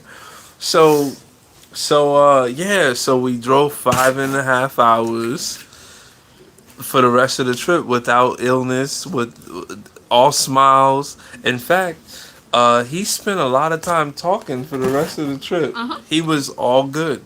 We had to stop talking most of the yeah, time. Don't talk about we We told had him to stop talking multiple times. yeah, we had no issues for the rest of the Well, it's ride, not with and him. we arrived, and we had a trip to what was it, one of the highest mountain elevation points was in the east coast of the U.S. No, that's in North Carolina. So, can I say the mountain? This is the Northeast, though. North Carolina's not in the Northeast. It's on the East Coast. You said on the East Sorry. Coast. Can I say the mountain? Sure. We climbed Cadillac Mountain, and it's the highest point on Hold the on. U.S. You just said we Eastern climbed it. Seaboard. You said we climbed. We drove, We could. and then we hiked at the top. Yo. I could have hiked it up myself. Hear how the modern internet we're in trouble with vocabulary. She climbed it. Now technically I could have. we did climb. We were climbing up as the car was driving up. We climbed it. Climbing is the act of. Yeah, we went really slow because it looked really scary. But no, it was absolutely beautiful. Apparently, it was an active volcano, and we were in the chamber. Yeah, the where we were at that was the top summit peak. So you said that's the highest point In the U.S. Eastern Seaboard. That is the highest point in the U.S. Eastern Seaboard. Yes. What? But you just said North Carolina. That's the highest point on the U.S. on the East Coast. Okay. Not just U.S. That's also Canada, I think. Okay. I'm The not. highest point I'm in all no of North longer America. smarter than a fifth grader, even though she's not. I'm a 7th grader. Oh my God. I'm just saying. You got your facts. I think The highest point in all of North America is also America, but it's Alaska. It's Mount McKinley in Denali, and Can I ask you a question? yeah. All right. Make sure you're willing to articulate your answers as well. Do you think that when you get my age, you will care about like the details like that, like whether or not it's the highest mountain in the U.S. I don't speak coast like or that. city? No, I'm not mimicking you. Listen. I'm not mimicking you. Sorry, I'm putting a little color on it. I just think that um, when I said, "Are you smarter than a fifth grader?" I don't think you were realizing what I was saying. It's because there's a point where you're young and all these cute details. They like. It's not you personally. It's just like when like kids are learning something, they gravitate to certain things, and I'm curious to know whether you feel like sort of like the whole, do you drive with one hand or two hands, right? Where you guys who have never I don't driven, drive. you guys who have never I've driven a driven, motorcycle. you I use one assume hand. you assume that driving with two hands, because in your head the wheels on the bus go round and round, We were in a car. and you like, You gotta go like this. see, look, But teach then my me how to parents drive. do it like this. Yeah, but that's the thing. I think from your perspective, the amount of elevation point in the number of feet and the summit that we were at, I think it matters. I'm asking, does that matter to you? And two, do you think that as you age, those level of details will matter? Those will be important. No. She said she reminded me and her and her daughters. You don't think it'll be important? So then my follow-up question is, why would it have once been important? What are you going to go through that's going to make those details unimportant? High school and college. What is it about high school and college? You're not really telling me anything. Kanye West album, College Dropout. What does that That's have all to... I have. Oh, you don't have an answer. Well, if you don't have an answer, that's okay to say you don't have an answer. I don't know. I hear the corrections. She's like a big corrector, you know, if you say a word the wrong way, and I'm totally fine with that. I just want to know how you're going to feel when you're on the other side of it. It will happen. I mean, maybe in the future when I'm that age, we probably won't use phones and we probably won't talk. We'll have VR headsets everywhere we go, and we'll communicate telepathically. I think that there's a level of ignorance where they don't realize that the world. No, not you personally being ignorant. As a society, there's a chance that we can go the other direction and that we don't Become become. cavemen? Well, it's not caveman or VR. It's Caveman. with I could be a caveman. You see, I have big, strong muscles. for what? For killing animals from a caveman. Oh man, we are in I trouble. could pick my Guys, mom do up. you guys have any questions for us or for her? We'd love to just go at a question. She likes to answer questions. I don't know why she's not willing to get deep into the question I Yeah. asked her. I wonder if I have a debate team at my school. You are strong. See, Katie's trying to do the girl strong thing. You know what? You're just jealous because you're I'm not as not. strong. No. I'm not jealous. I have worries about the world when it comes to. Um, we're gonna get into a serious topic. You okay being more serious? Controversial. Sure. Work through some stuff. Fine. Um, I got to observe at your orientation, a junior high school orientation. I got to observe a bias. I got to observe something that I felt to be very prejudiced towards um, men and boys, and you're not aware of it because you weren't in the. It was. Yeah, so that was an adult orientation and kids orientation. So they said they were gonna do stuff at the kids orientation, but we Why are you really just speaking played so games. the whole time. fast? I'm a fast speaker. Okay. Cool like that. Okay. I just Cool hope the like words that. come out the Cool way. like that. Cool like that. You cool like that? Yeah. Who sings that? I have no idea. I'm cool like that. She's cool like that. She's cool like that. She knows music though. She just don't know who sing it. So yeah, I feel like I went through an experience that I was not comfortable with, and so there's all these different movements in our lifetime. Katie says she understood. In our lifetime, where I'm one who loves to uplift girls, women. I wonder, have we reached a point where uplifting girls and women, I do feel like it's necessary. I'm wondering, do we have an excuse? Well, don't do all that on camera. I'm wondering, are we making an excuse not to uplift the other side? So there was someone in the social space.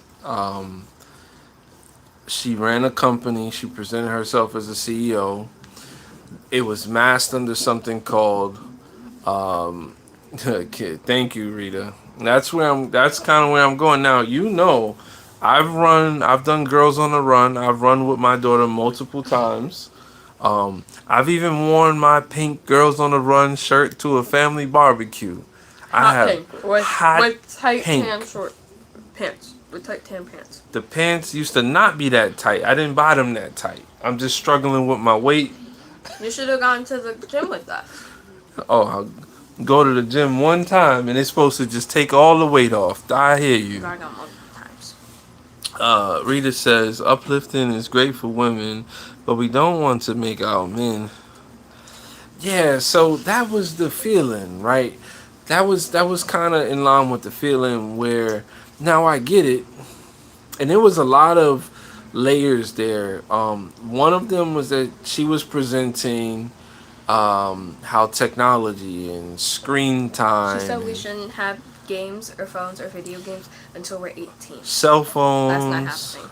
That's not happening. But she was trying to reinforce the fact of there's a lot of studies on how teenagers, females, are impacted by social media Social media. and how what they watch causes the data to be kind of to lean towards them being a group that needs a lot of help and support with that.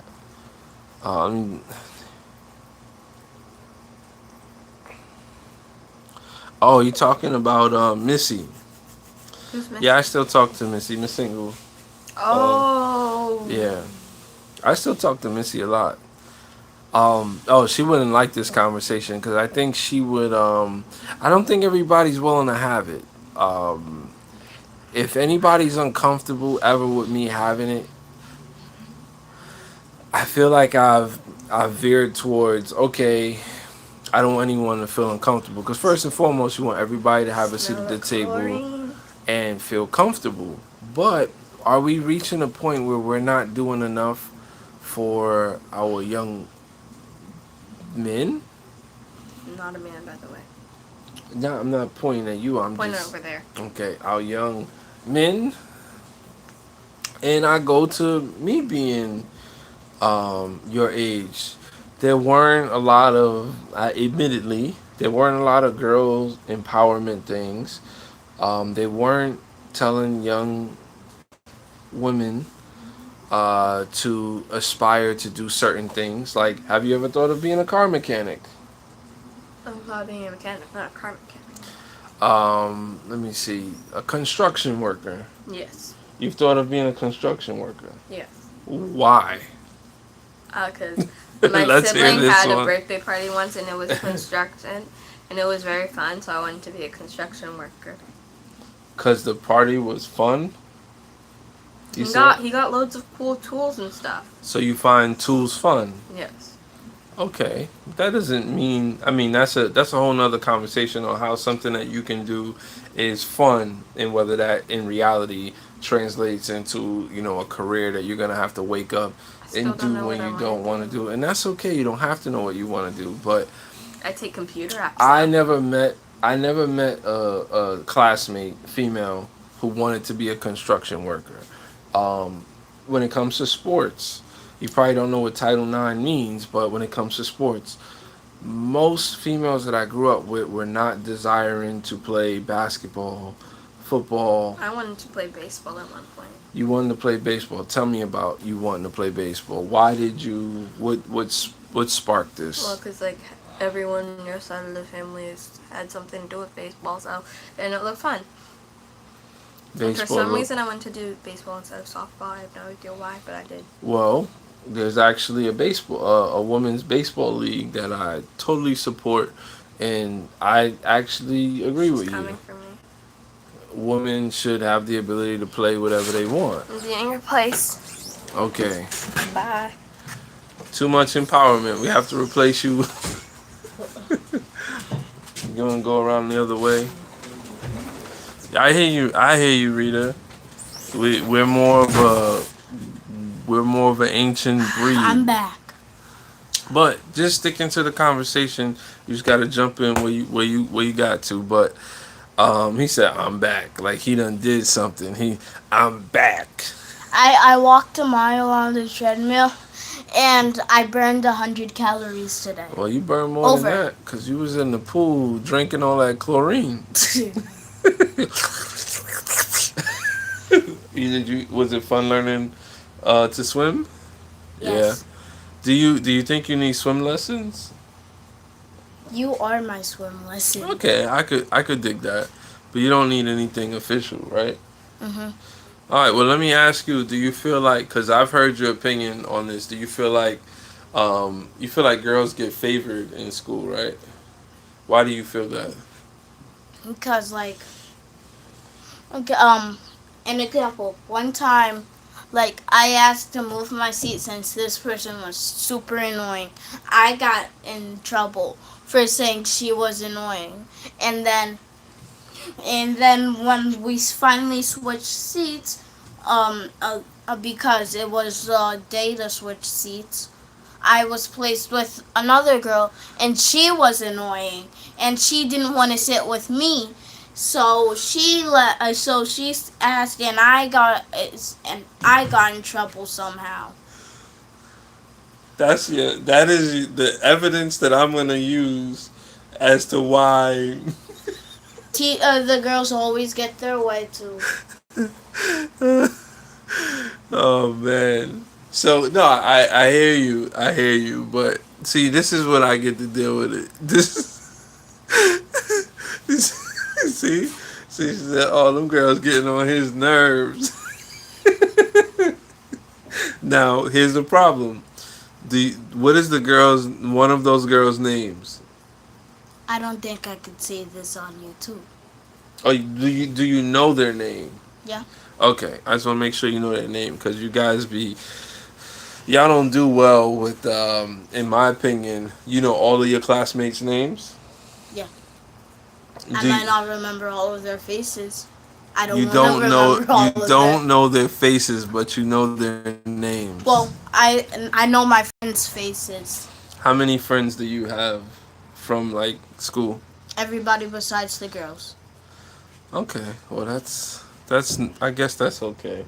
So what I was talking about was I personally think that sometimes you with me. He had to go to the I was talking about the orientation What orientation? at the junior high school I don't when know. we had to watch the presentation the other day. The He other day clearly was was in with Maine. me. He was with me, Can you explain that but better? he don't even remember being there. This is Being how where? traumatized he probably was. You was sitting on my right. Your brother was on my left. Oh, where Avery. Yes, Avery. the junior high school. Yeah, where Avery Yes, got her Chromebook. yes. And then Oh, yeah. remember the last presentation with a you have to be 18 to play games. see what he heard out of that. You have to be 18 to play games. What else did you hear? That you have No to be girls until 16. you 50. You have to be 16 to even have a phone. Okay, how did you feel about that? Weird. You felt weird? Tell me. Give me more than weird. Tell me That person. that person. He's talking about the same lady. Tell me. What about that person? Like, who doesn't play a game or have a phone or What? have something that they could play on? So your argument is open your eyes and look in reality. We all have it. So You said it was a jacuzzi night. And it's not. tell mommy to yo. I don't know what's up with your hands, but I don't know why my knee is wet right now. My knee wasn't wet. Why? Son, Yeah, but what it? He's about to take a shower. But he's about to take a shower. Where'd the wet He was come probably from? feeling the water. I don't know why my knee is wet, but that's what you deal with when it comes to this. I don't play games, but I'm old. Well, here's what I was gonna say is that your argument is that in reality, how could she be saying that when you don't know a person that doesn't play games? So every person you know under 16 plays games, correct? Oh, yeah. Boys and girls. So this lady had the audacity. You know that word, audacity? I know it. I don't know what it means. Okay. See, somebody doing the most. Huh? Doing way too much. She had the audacity to present to all the parents that's entering junior high school, mind you, whose children are not teenagers yet, and warning them, and she had some bogus government data, warning them of the dangers of giving them cell phones. Those, and they put up a video about someone. She done showed out. I don't think he would They put understand that on a either. video. They put on a video about showing somebody, a girl who was a normal kid and then got a phone for the first time, and then she got all of these then she wanted all of this stuff for her hair or skin, and then she got really sick. Okay, is that what you got from it? I don't. I think that's what she Well, was buying. you weren't the target, so I understand. But I like you pretty much got it. What the video was about was I don't like the normal word because that there's no such thing as normal. We're all different, Yeah. and that's okay. But essentially, the girl was not on anybody's radar. She's living her life, but the way that social media impacted her, and they weren't really talking about the phone as much as social media and what the girl was gravitating to, what she was watching, and she continued to watch things that made her look at herself differently. So she would want to look a certain way, or she wanted her body to look a certain way. So you saw all of that in there, right? And then all of those behaviors, and you keep doing that and keep doing that. Eventually, it came to a halt, and then the girl was not. She was her innocence was robbed of her. You know what that means? Like that term. Like you're a kid. You know kids because you have a little brother. Your kid is your little brother. He says things that don't make no sense. It's because That's of social media. no, kids before him said things that had no sense. That's what y'all gotta understand. You mean E- yeah. everything is not social media. A kid, an immature soul, an innocent thing is innocent. They hear stuff and they're trying to piece the world together. They're trying to put things and just put them together. That's not necessarily social media. Now, are you going to hear more stuff and different stuff? They're just learning from different avenues, right? Now, the girl's behavior was repetitive, and then um she acquired an eating disorder, meaning that her system, she got really sick and she could have probably died with what she had. So what the video was trying to show was that she went off the deep end, she got sick, and then she had a recovery, and they tried to sum it up to like a good point. And then she Okay, stopped Kitty taking says all of that stuff. normal is just a setting on a washing machine. Ooh, that's deep right there. That is a t-shirt, Katie. Let's give Katie a round of applause for that. That is awesome. Normal, I'm stealing that, Katie. I'm gonna just put Katie D on it. I'm normal. Can you tell? Just turn the washing machine. But yeah, so I think I was affected negatively. And here's the flip side: we had friends that were right in front of us because we had friends that lived near us that kind of migrated a little bit Are you after talking us. about us or when you were a kid? I'm talking about Maria and Victor. Oh. So they were in front of us, and the mom, I could feel her because I'm big on energy. I could feel her being triggered and impacted by the story that was being told. So here you have, um, Wait, so Benicio, so no, not Benicio, her own personal story. See, because like what we have to respect is that though we're asked to live in the same household, sometimes share a room, we're not 100% the same. Our hormones, our energy is different. We're different. We're humans, but we're different. I don't want to be the same as a woman. why would you? You're a It, different gender. that's a dangerous word to some people. Gender, right? Because the world, some people don't abide by their instincts. I'm a very instinctive person. If I'm a bird, I try to fly. Right? Birds fly. You gonna get the bird, and the bird don't Unless want to you're a fly. penguin or an ostrich. Well, they try. They do a little flip, flip, like they flip. I get a bird. They supposed to They fly. fly. Even my chickens be Penguins flying. fly underwater. Got that from a sign. Okay, well we gonna have to put that on a T-shirt.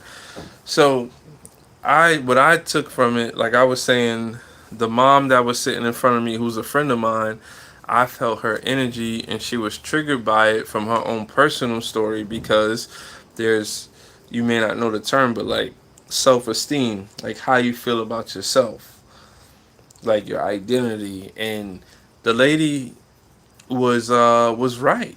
There's parts of it where she's right, but the problem is you only seeing one side of it because we're continuing to call out Evolve. one gender and saying you as a young man, a growing boy, were you was that thing about anything about boys? Hmm? The video you watched, did it have anything to do with boys? No. So we basically That's why I have. really didn't get it. Why didn't they put something about Why boys? didn't they put something about Like boys? one video, the other video. One video, the other video. Or it So could be one whole entire video about a boy and a girl. so here we have a world where we've lived through the good parts of Title IX, and we've ventured out to not limit, don't create limitations, so that we could support girls in the same way that we do boys. And then, in my opinion, we've gone to the point where we continue to use the same narrative as if we don't have support. And you're actually telling, when you keep telling somebody, I'm here to support you because you need support because the world is hard. I'm here to support you because you got to get something. Well, you're making up the distance to something that's incomplete. So at what point are we going to say it's great to enrich, but we need you to be solid. We need your basis to be solid. And as a black man, one of my bigger issues is men are likely divided in race. So it's not just a men thing because we all don't stand. There's no men's movement. There's a women's movement that includes all of you. There's no men's movement. I don't know why he's looking at me like that. I know. I feel him looking at me. Why are you looking at me like that? I don't know. He's like, there's no men's movement? What's wrong with the world? So I didn't feel, he's not in junior high school yet, but I didn't feel like the data was accurate. I also felt like I'm a solutionist and all I saw was problems. And I saw bad conclusions, flawed conclusions.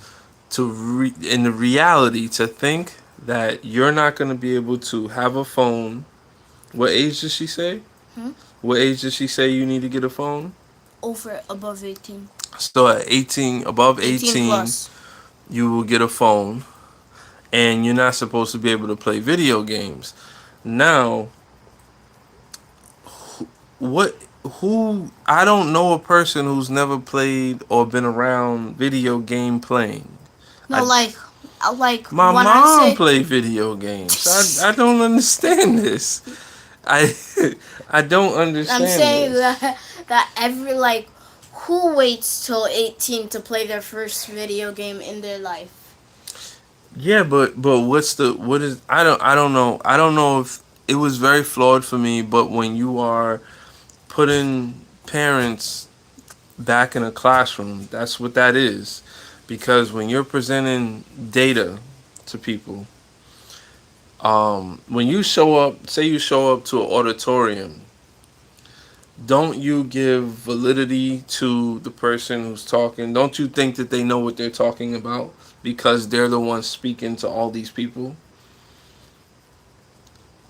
What did you say? When you go into, if you go into an auditorium or a gymnasium and there's hundreds of people and there's one person on stage, do you find that one person to have some sort of importance because of the fact that they're the ones on stage? They're being asked to talk and present something, so they have a responsibility. And I thought that Not to pee their pants. Not to pee their pants. not to pee their pants. It's very deep, guys. In order, it's how to destroy the order without getting too deep. I like that. That's fine, Rita. See a large upper. Huh? Most of the time, you see. Yeah, and that's the problem for me. It's not just the tearing down. And you say men, I feel like, I mean, I've worked in youth development, and the 16, Don, what's up, Don? The 16 to 25-year-old group of men is the most left behind group, and the most dangerous group, because that's the group that's going to any part of health and healing that you can do with that group. If it doesn't occur, that group, that they're going to create your prison industrial complex. So we don't have enough programs. And I'm not here for the science or the data, but what I can say is it does feel like I've worked at an all girls school before. I don't know if you know that. I worked at an all girls junior high school. Like only It girls? was 440 girls. Like Only was it girls. supposed to be only girls or just There was girls? it was called the School for Young Women. It was a math and I thought you science meant like school. teachers, not the No, students. the students, 440 How much girls. boys? Yeah, you don't want to, you just don't want to translate this. It's an all girls school. You, I know it sounds terrible for you. you in a I worked in a junior high school. where? Oh, worked. I thought you said you. No, I didn't go there. I worked there. At Okay, one point, that's better I than used to going be the there. person in the lunchroom, so I had to Wait, say you were the lunch man. I was the lunch lady. You trying to why why are you trying to play me like that, man? No, You're no, the no. lunch man. I was no. I wasn't doing the lunch. Oh. I was actually like you don't have to pay for lunch anymore, right? How does it work in I your usually school? don't even get that. Right, but how does it work in school when somebody has to go up there and register their number or something? So there's just. Wait, are you talking about how you actually get the food, Oh, that's or great. 3 weeks ago, ask for it? I was looking for you. That's so great to hear. Great. I appreciate that news, though. So are you talking? So we asked the. There are multiple lunch ladies, So and what is a lunch lady? You talking about the person who serves? hmm Yeah, no. I'm not talking about the lunch lady. I'm talking about the person who you may have to give your ID card to or manages the line. Do you have a person like nobody that? manages Okay. a line. It's So crazy out there. so it's crazy. It's crazy in them streets, in the lunchroom streets, apparently. Yeah, one time I saw somebody like there was a fight going back on there, and then though somebody came out since it was pretty loud, and then then then the people who were fighting they they they started going back in line the second they saw the person. Yeah. And then right when she went back in, they started fighting again. Wow. Its main symptom is, yeah, okay.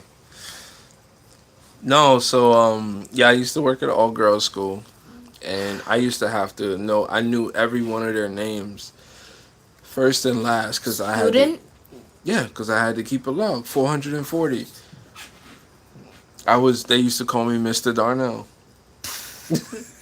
Why didn't they use your last name? At that school, we didn't use last name, and the friend. Mr. Aaron. So the friend who got me the job, his name was His name is Edward, and his name is Mr. Ed. You don't know, there used to be a TV show with a talking horse named Mr. Ed, so they used to call him Mr. Ed. Um, Mr.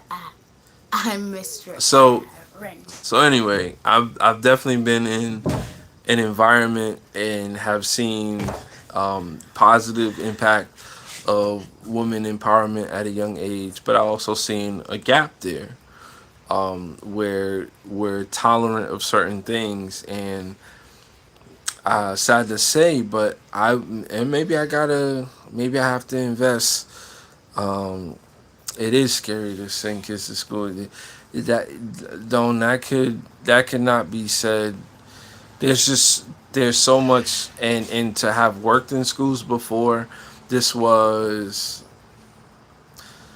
about 18 years ago, and to see what it is now having school age kids, and what is normalized. This no, so normal. We don't like the word normal, but what has been normalized is very interesting.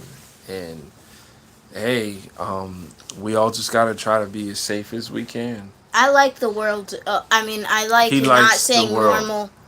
I like the people not saying normal because you questioned me when I didn't use my That's a hands to eat the chips. that's a great topic here. Um, she Oh, natural homestead. Her name is Rita. Say hi, Rita. Rita. Say hi, Rita. Hi, Rita. Where I don't see the Yeah, name. so when you get to know the people who come and hang out, you get to know their names. So their names is not always what it reads, but I remember everyone's names. You've seen them in real life. No, I've never, but I've seen. I joined So Rita's stream. I watch her channel. she has a So look channel. what she said. She's able to homeschool her 4 kids. That's Rita.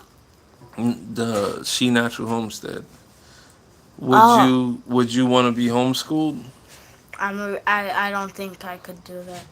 Can you give me a answer as to why you don't think? Because I'd be interested to see what Rita says. One, you're gonna make it He goes, we overcomplicated. don't goes, we family. So say it. Give me your reasons. If it's with you and you're teaching me, it's all gonna go wrong. Then this is how it will be. Instead of instead of you you knowing the answer, you'll and me crying, you'll be crying Crying? with me There's no crying. crying in homeschool. Rita, is there crying in homeschool? There's no crying in homeschool. You're gonna make it so bad. If Alan gets homeschooled, it'll be bad. What? So I think from your perspective, you have an emotional attachment to bad, good, right? When it comes to school, Bad? Good. but do you understand how much it hurts me as a parent when you go to school and something doesn't go the way that you may like, and you feel something against it, and the only response that I can in my head I could say, I wish I homeschool, because when you send your kids outside to school. That's basically making your kids spoiled. No, see you. Like seeing Okay, your all right, kid okay, gets all right, hurt. I got you. Here, put your hand. No, you got put your hand on my head. You trust me, right? You trust me, right?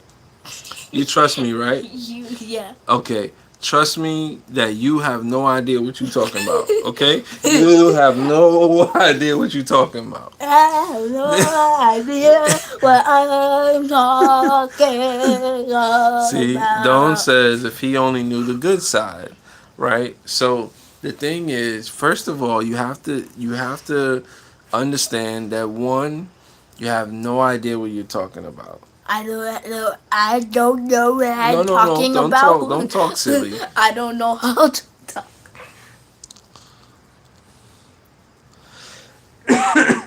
You had a hard time teaching homeschooling only, and you got fed up with the public schools. Well, here's I feel my like I'm more made for public schools. look. Rita says the kids are well socialized, who go into different parks, game rooms, church, and other fun Homeschool places. kids aren't that social. No, so No, like I'm gonna be honest with you. like Hey, don't. homeschool. Hey, public school kid, don't cut me off. So call Public school kid, don't cut me off. call me by my name. No, I'm not saying your name on the stream. So you are. It's so weird. You're using a narrative. I feel like public school kids are have know how to make friends. Like if somebody's been homeschooled their whole entire life and went to public this hurts schools, my heart, it bro. wouldn't be it wouldn't be easy to make friends. Yeah, I think for whatever reason, and this is why public relations and marketing is a very interesting science. I'm Um, not saying. I think. you're using propaganda. Huh? You you're using propaganda. What's that? It's you're clinging to things that are more powerful and more they can the words are kind of they can create a fantasy to someone who doesn't understand. Where did you get that from? You know kids that are homeschooled? No. So if you don't Well, know except kids, for I was on the computer, not at school. so if you don't know kids who are homeschooled, how would you know the type of socialization issues that they would face? YouTube. YouTube. Let me ask a whole different question. Where do you go to get all your Rocket League information? YouTube. YouTube. YouTube can't house all of the knowledge that you need to People on survive. screens in a TV No. in YouTube. So let me hear, if you were watching a YouTube video, let me hear like what conclusion would they draw to tell you that. It wasn't all about that. It's how the thing how I learned what I learned is because there's a YouTuber that I like, Mm-hmm. and he was homeschooled and he talked about it in one of his videos, and he said, um, and he said something about homeschool kids are way smarter than public school kids, and when he said some, he meant him and put a zero IQ symbol on it above his head. That was a joke.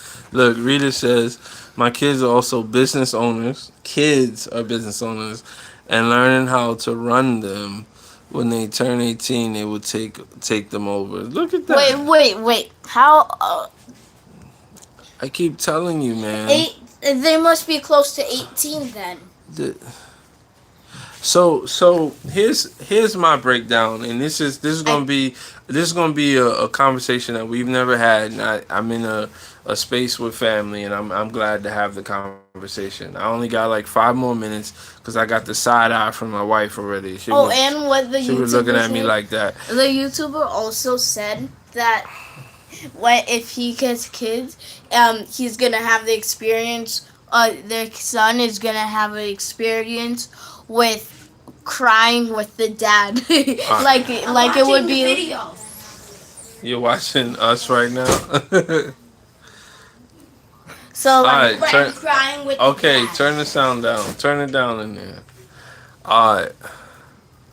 So here's what I'll say, because I would be more long-winded. It's Hold on, buddy. showed. I would be more long-winded with this, but I have been on for 2 hours and 40 minutes, and I think this is an awesome conversation to have. And from my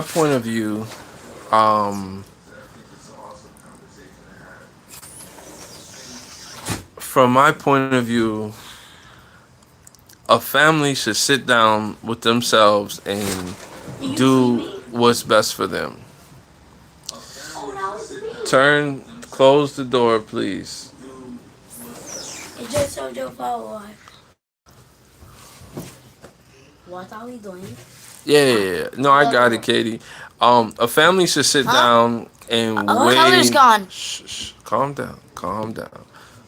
I'm leaving. A family should sit down and weigh the pros and the cons. Sit down and Okay, now I'm starting to get annoyed. Um, it wasn't until I started having children that I even considered one versus the other. I've always said, oh, public school. I was in public school, so it worked for me. Some people aren't made for public school. Some people are. Some kids, as in almost all of them, have no idea what they're talking about. Some. Some kids, like almost all of them, have almost no idea what they're talking about. Some. Yeah, you guys there's no information. Him? You gotta go. I've lived through a lot of looks and points. In the end, like I'm saying, I don't like her.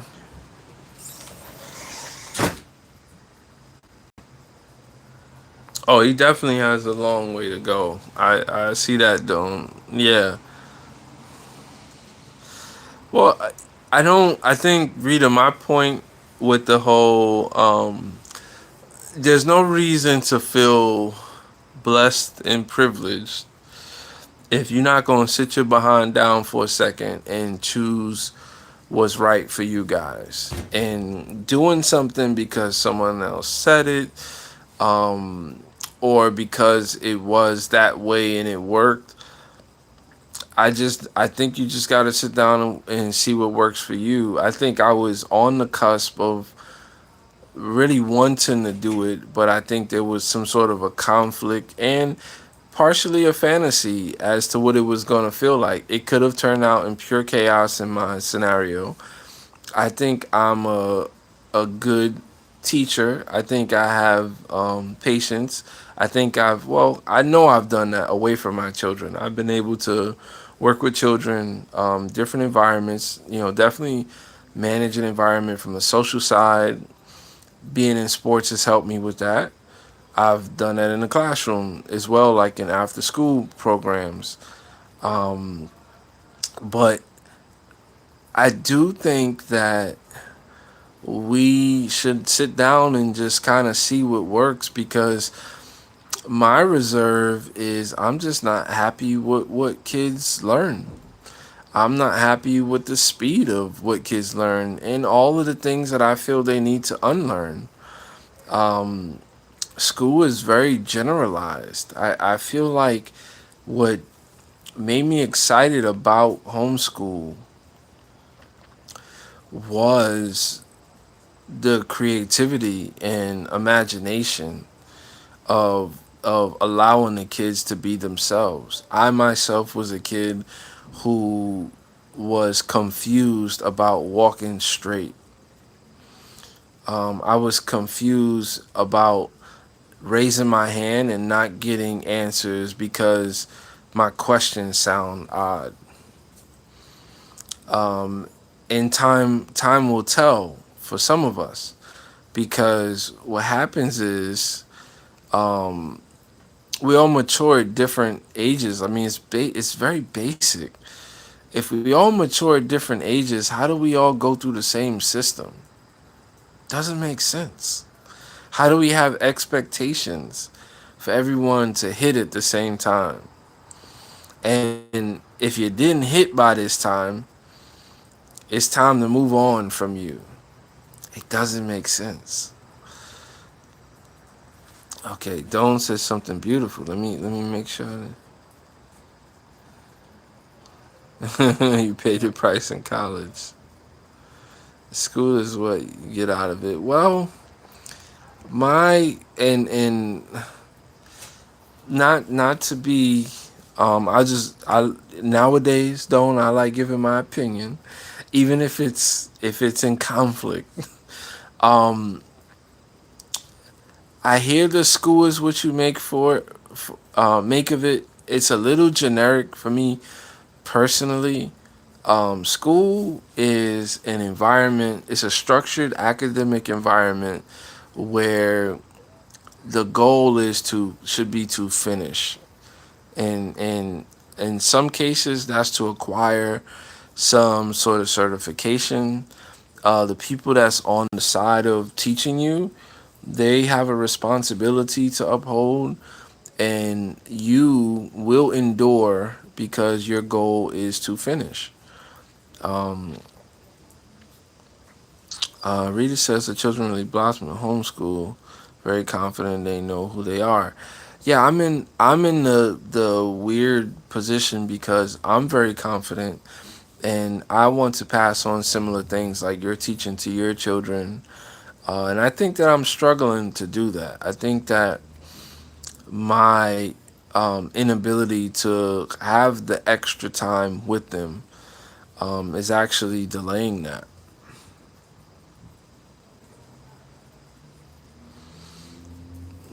Don't you know what would have helped me if my mom sat me down, and I have told her this. If she sat me down and says, I don't care if you like your teachers or not. I don't care if your teachers like you or not. This is the reason why we go to these schools in America. I need to go to work. We need to pay the bills. It's not about your friends. It's not about the clothes your friends are wearing. I need you to learn enough so that you could contribute back to your life and to your family and live a beautiful life. All of that other stuff, it doesn't belong there. They don't have the guts to tell you that it doesn't belong there, but that's not what that environment is about. It's about passing off that information while I can't do it for you right now. For whatever reason, I'm not doing it.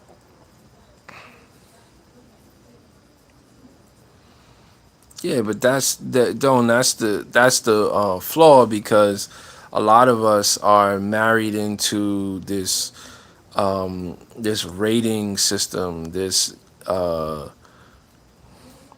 Yeah, I hear you, and I'm not saying I came from such a different household as a boy.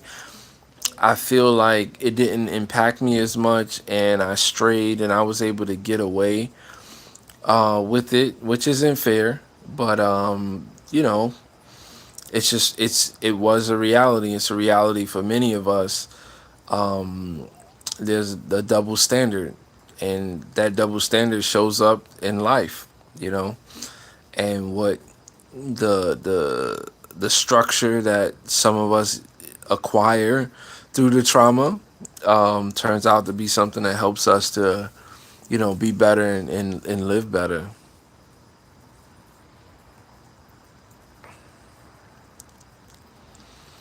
Yeah, I mean, I could do a whole show about that, Don. I have a bachelor's degree. um I don't have amazing things to say about it. I was a big learner after I got my bachelor's degree. It did not contribute to anything I do for a living.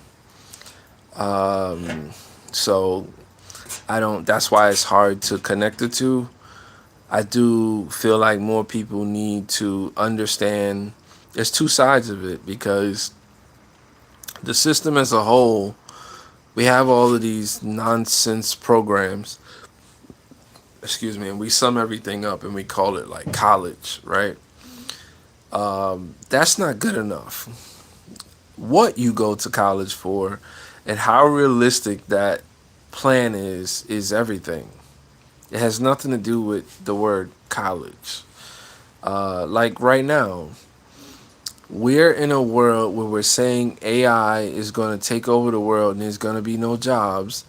And at the same time, we're still sending kids to code camps.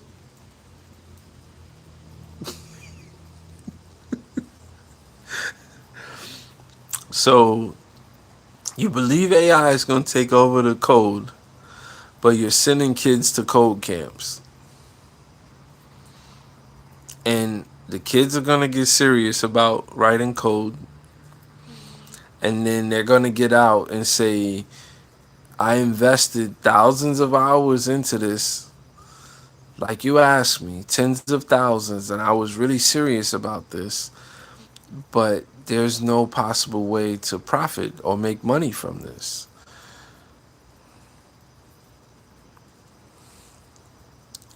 No, I'm actually gonna get out of here, guys. I think Katie been hanging out with me the whole time. You a trooper. I appreciate you. Um, awesome topic. I'm definitely gonna be thinking about this tonight, and I'll see what my schedule is tomorrow. But I mean, it's nothing to have a balance. I do gotta, family's doing good. We spend a lot of time together, so it is what it is. But yeah, I'm gonna say goodnight. I'll just read the last comments and see if I missed anything. Um, I don't believe that, Don. I think and part of that is propaganda too. I think I don't know. We'll have a deeper discussion about that. The next time you get on, let's talk about our feelings with the whole leave it to robots thing. So, all right, guys. Well, thanks so much. This was an awesome live. I'm glad the Wi-Fi stood up. I'm on the cover in the balcony, and there's no bugs. So I don't know if bugs don't travel this high. But I'll check out some Japan. We'll see. We'll see, Tone. But we gotta send our kids somewhere. So um, you need a maid, Rose. Well, here we are. Meet the Jetsons. Meet the Jetsons. So I'll talk to you guys later. It was so nice. Thank you, brother Eric, Rita, Doan, Carolyn, and Katie, my faves. That's the crew. That was the crew tonight. I will talk to you guys another time. Peace.